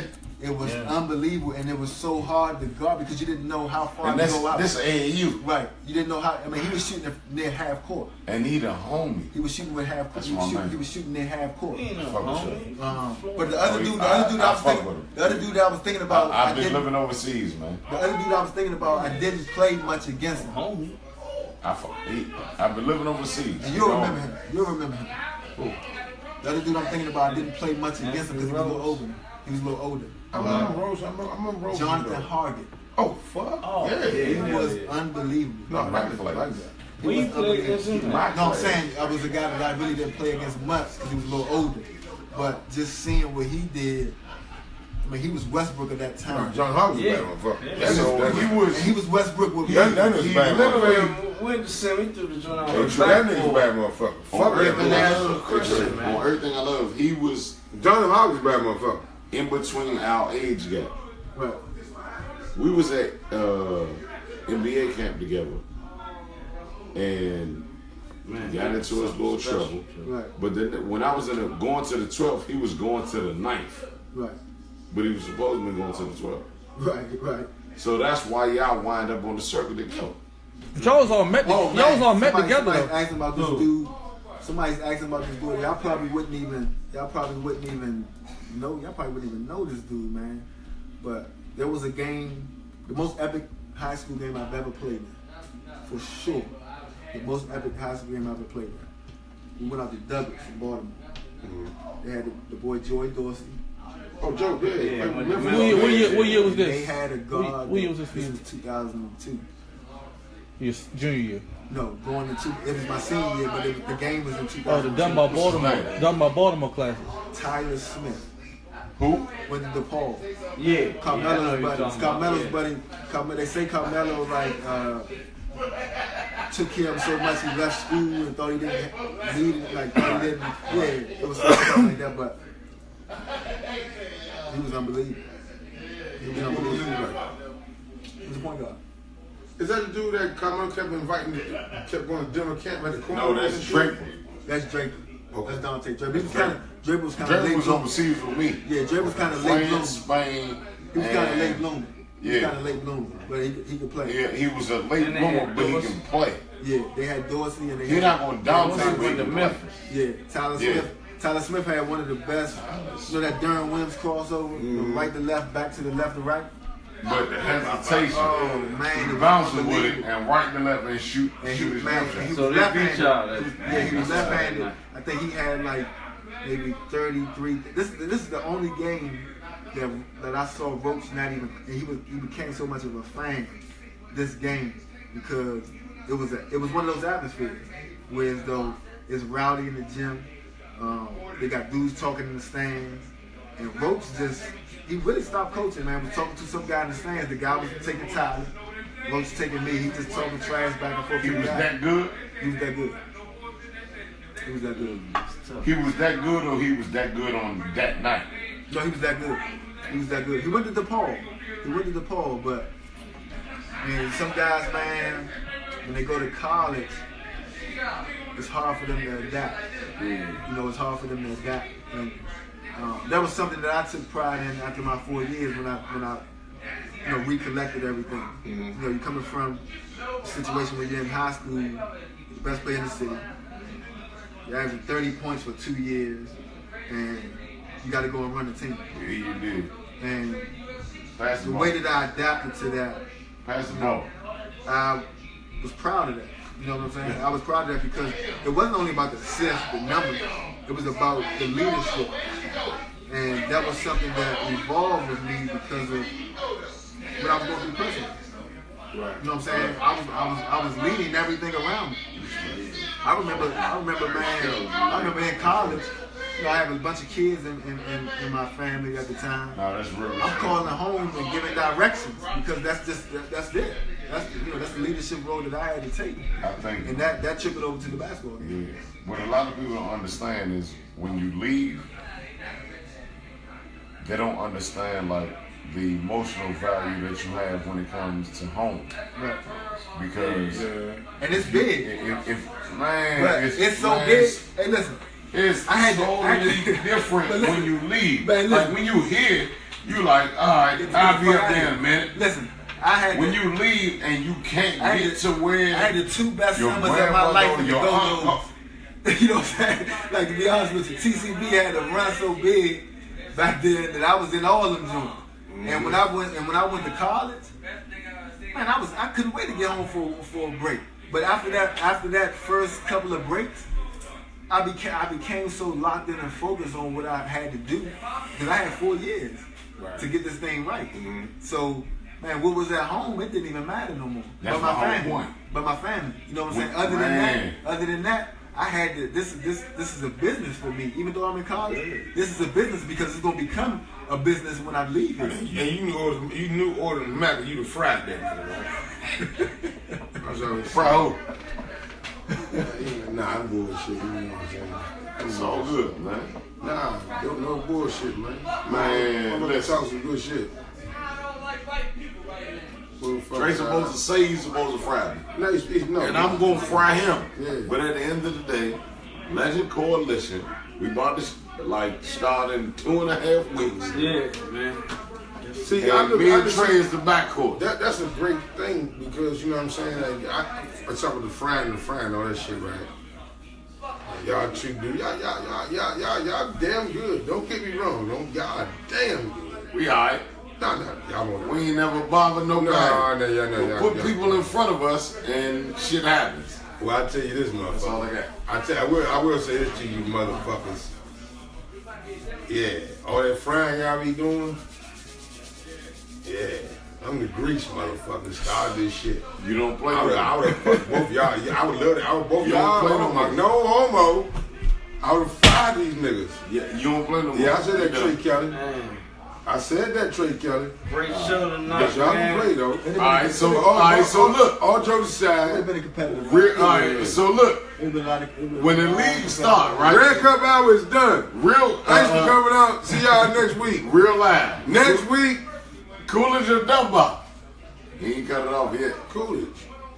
If I play, I said if I play. If I don't play You're Coolidge, not in no state to will nobody to no team. Oh shit! Oh. I'm not. I'm really not. That's what I say. If I play, if I get Appreciate you, Trey. Still Don't make me alive. get it. Don't you make me get No, it. go ahead. Yeah. I go with you. Okay. Don't make. Hey, Because it's gonna be exciting for Hey. me, so I'll go with you. we on the track, and when y'all see this motherfucker truck with that motherfucker that running, yeah, All right. we out. My man. Yeah.